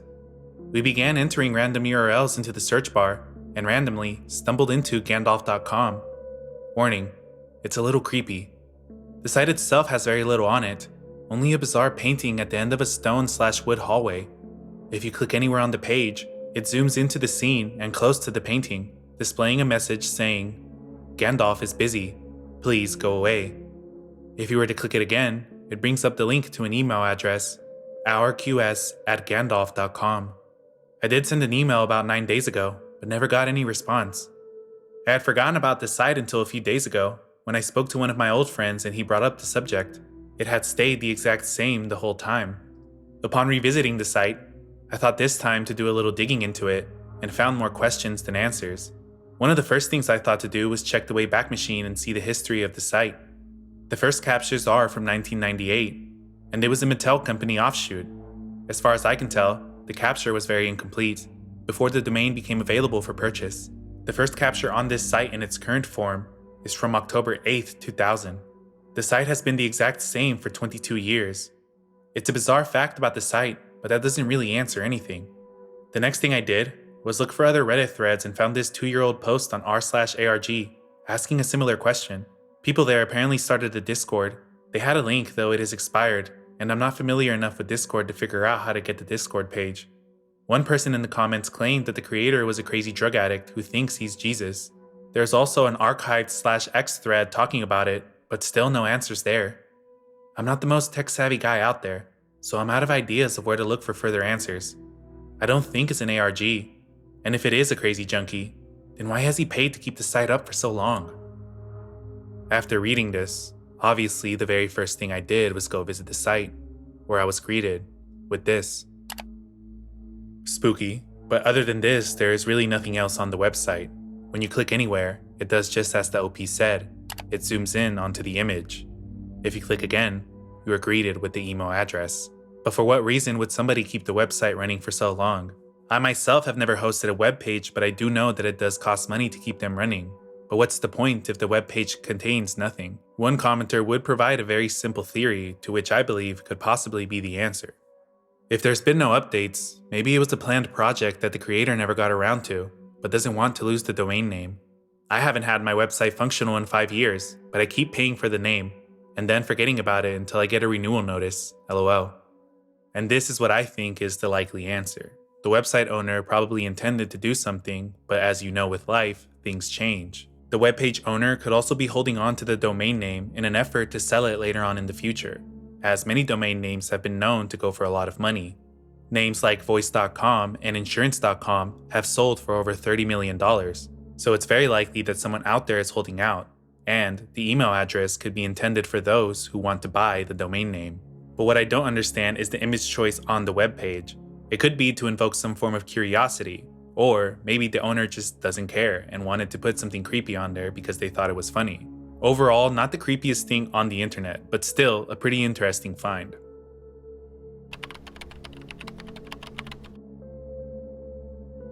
Victor Goddard was born on February 6, 1897. After graduating from St. George's School in Harpenden, he joined the Royal Navy, later going on to join the Royal Navy Air Service in 1915. From here, he would rise the ranks until he became Deputy Director of Intelligence for the Air Ministry in 1935. But aside from his military career, Victor Goddard is famous for having witnessed a number of premonition-like and paranormal experiences during his life. One of Victor's most popular experiences happened in 1935, when he was tasked with the mission to go inspect an abandoned Scottish airfield. According to the story, Victor flew over to the area where the airfield was located, but encountered heavy rain and harsh weather conditions that all of a sudden stopped. Victor was met with clear skies, and he then spotted the abandoned airstrip, only it was not abandoned. Victor had reported that there were crew workers dressed in blue jumpsuits as well as yellow painted planes on the runway. But the problem was that upon later inspection, that airfield was abandoned, and it appeared as though Victor had somehow mistaken what he believed to have seen. At the time, planes in the Royal Naval Air Service were typically silver, and yellow painted planes were not that common. Also, the uniforms that the crew wore at that station at the time that it was operational were not blue, and instead were tan. It wouldn't be until 4 years later that that airstrip got renovated, the crew got new blue jumpsuits, and the planes were painted yellow, just like Victor had seen when he flew over 4 years prior. This incident has been labeled as a time slip, as many believe that Victor may have somehow slipped into a different timeline when he encountered the harsh weather conditions. Victor would have other notable experiences, one happening in a party in Shanghai, China that was being hosted in his honor. At this party, Captain Gerald Gladstone would tell people about a dream he had had involving Victor. In the dream, Victor would be in a plane above Asia when atmospheric icing would cause the plane to crash, resulting in everybody losing their lives. Victor had overheard Gerald telling this story to guests at the party, and funnily enough, would soon find himself on a plane that was experiencing harsh weather conditions. The weather conditions were so bad that the plane ultimately had to crash land in Japan, but luckily Victor and everybody else on board made it out okay, unlike in Gerald's dream. These and other experiences like these greatly affected Victor's life. He eventually went on to write about his experiences in his book, Flight Towards Reality. His story grew so popular that a movie about his flight premonition was made in 1955. It was called The Night My Number Came Up. Despite the criticisms, Victor would go on to become a prominent figure in the UFO and paranormal communities, later going on to pass away at the age of 89 on January 21st, 1987. But his story would live on for those who believe in the paranormal, even to this day.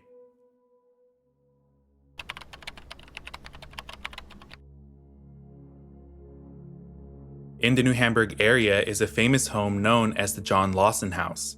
Built in the mid-1800s, the home has been associated with two tragedies and is also famous for the mysterious mannequins that seemed to move around the home completely on their own from 2005 till around 2016. But before we get into that, let's start at the beginning.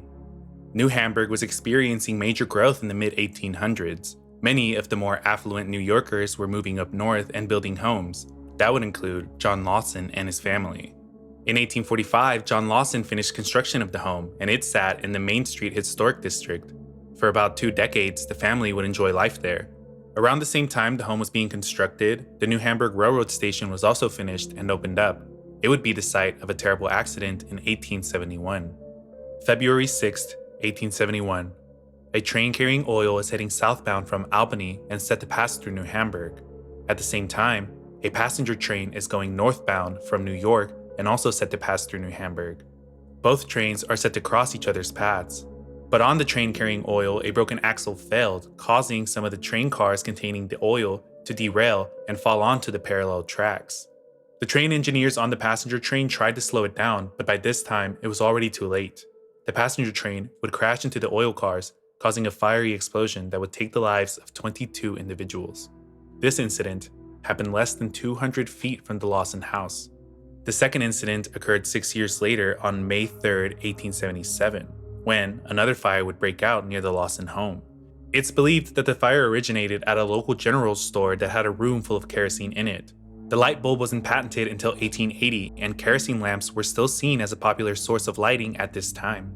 Unfortunately, when the kerosene room caught fire, the fuel exploded, spreading and intensifying the fire to all of the nearby buildings. Despite the townspeople's efforts to put it out, the fire would burn down 7 buildings, all surrounding the John Lawson house, which somehow remained untouched.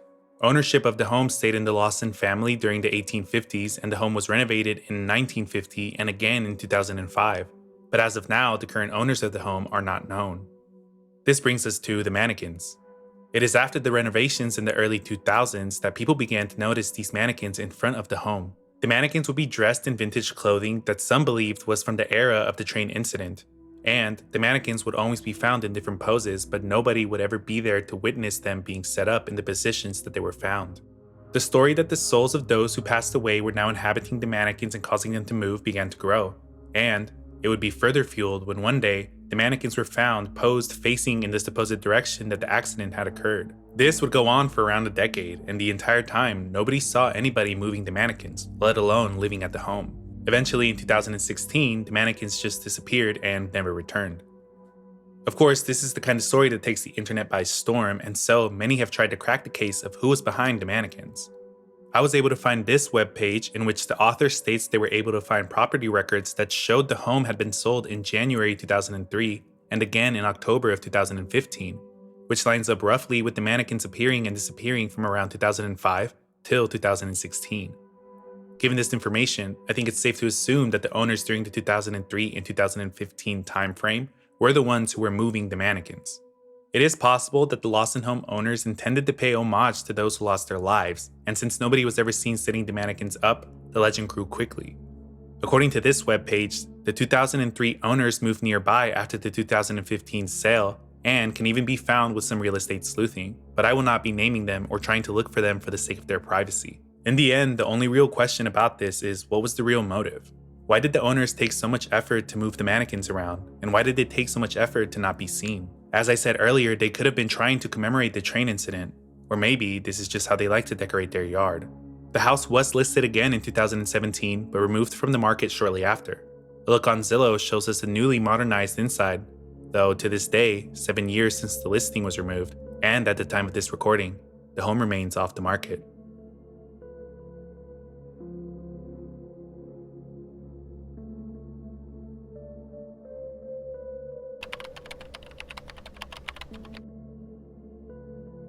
July 24th, 1989. 2 Japanese hikers are lost on Mount Asahidake. Luckily for them, the Japanese authorities in the area regularly do mountain rescues, and so they dispatch a helicopter to go search for the missing pair. While in the air, the rescue team spots a large SOS sign and begins to look in this area. The SOS sign was made of very large birch tree logs that were around 16 feet long, and about 2 miles from the sign, the rescue team was able to locate the missing pair. The hikers were picked up, the rescue gave them food and water, and then they praised them for constructing such a good sign, and how it had helped find them. But this confused the hikers. They looked at each other, looked back to the rescue, and said, "We didn't make that sign." Somehow, this sign had managed to be spotted by the rescue team, and these hikers were lucky to have been in the area when they saw it. But this brought up another issue. If the hikers weren't the ones who made the SOS sign, then somebody else must have. And if the hikers were now safe, then the other person who made the sign might still be out there. And so the very next morning, the rescue team set out to do another search. During this search, the area of the SOS sign was investigated, where they found some shocking discoveries. In the area near the sign, police found remains of human bones. Many had markings made by animals on them, but also, they found a small hole. Inside that hole was a backpack that contained a notebook, some camera gear, a tape recorder, and cassette tapes. They also found a human skull and the ID of 25-year-old Kenji Iwamura. Kenji had gone missing 5 years prior, and investigators concluded that he must have been the one who made the sign. The police then sent the bones to the medical examiners, but when they got the results back, the examiners had told the police that they did not believe these were the bones of the male Kenji, and instead the bones of a woman. This would cause a lot of confusion in the case, but the bones would be sent to be re-examined, and after, it was concluded that these did belong to Kenji. But now the only question remaining was how exactly did he lose his life? Which brings us to the cassette tapes. Upon inspection, the police found that the cassette tapes contained a plea for help.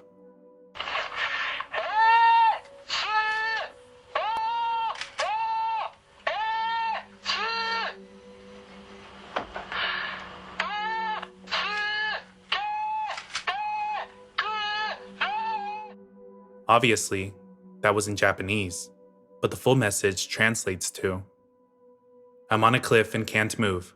SOS, help me. I'm on a cliff and can't move. SOS, help me. I'm at the spot where I first saw the helicopter.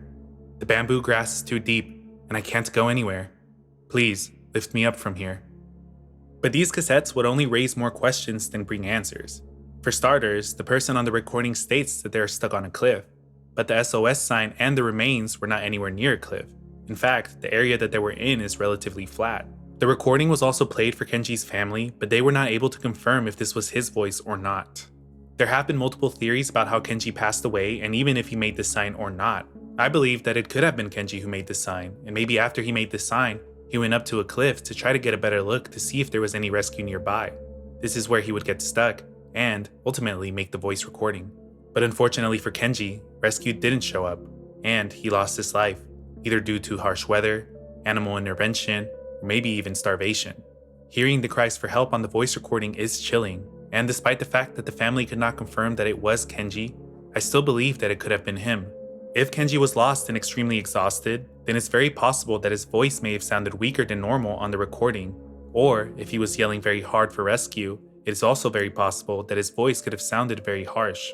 To my knowledge, the sign is still up. I tried to look it up on Google Maps, but was unable to get a close enough view to actually see the sign. But today, it serves as a reminder to those who challenge the mountain that at any point, it may take your life. Of course, there has been a ton of sensationalism surrounding this story, but the most likely and simple answer is that Kenji was the person who made the sign.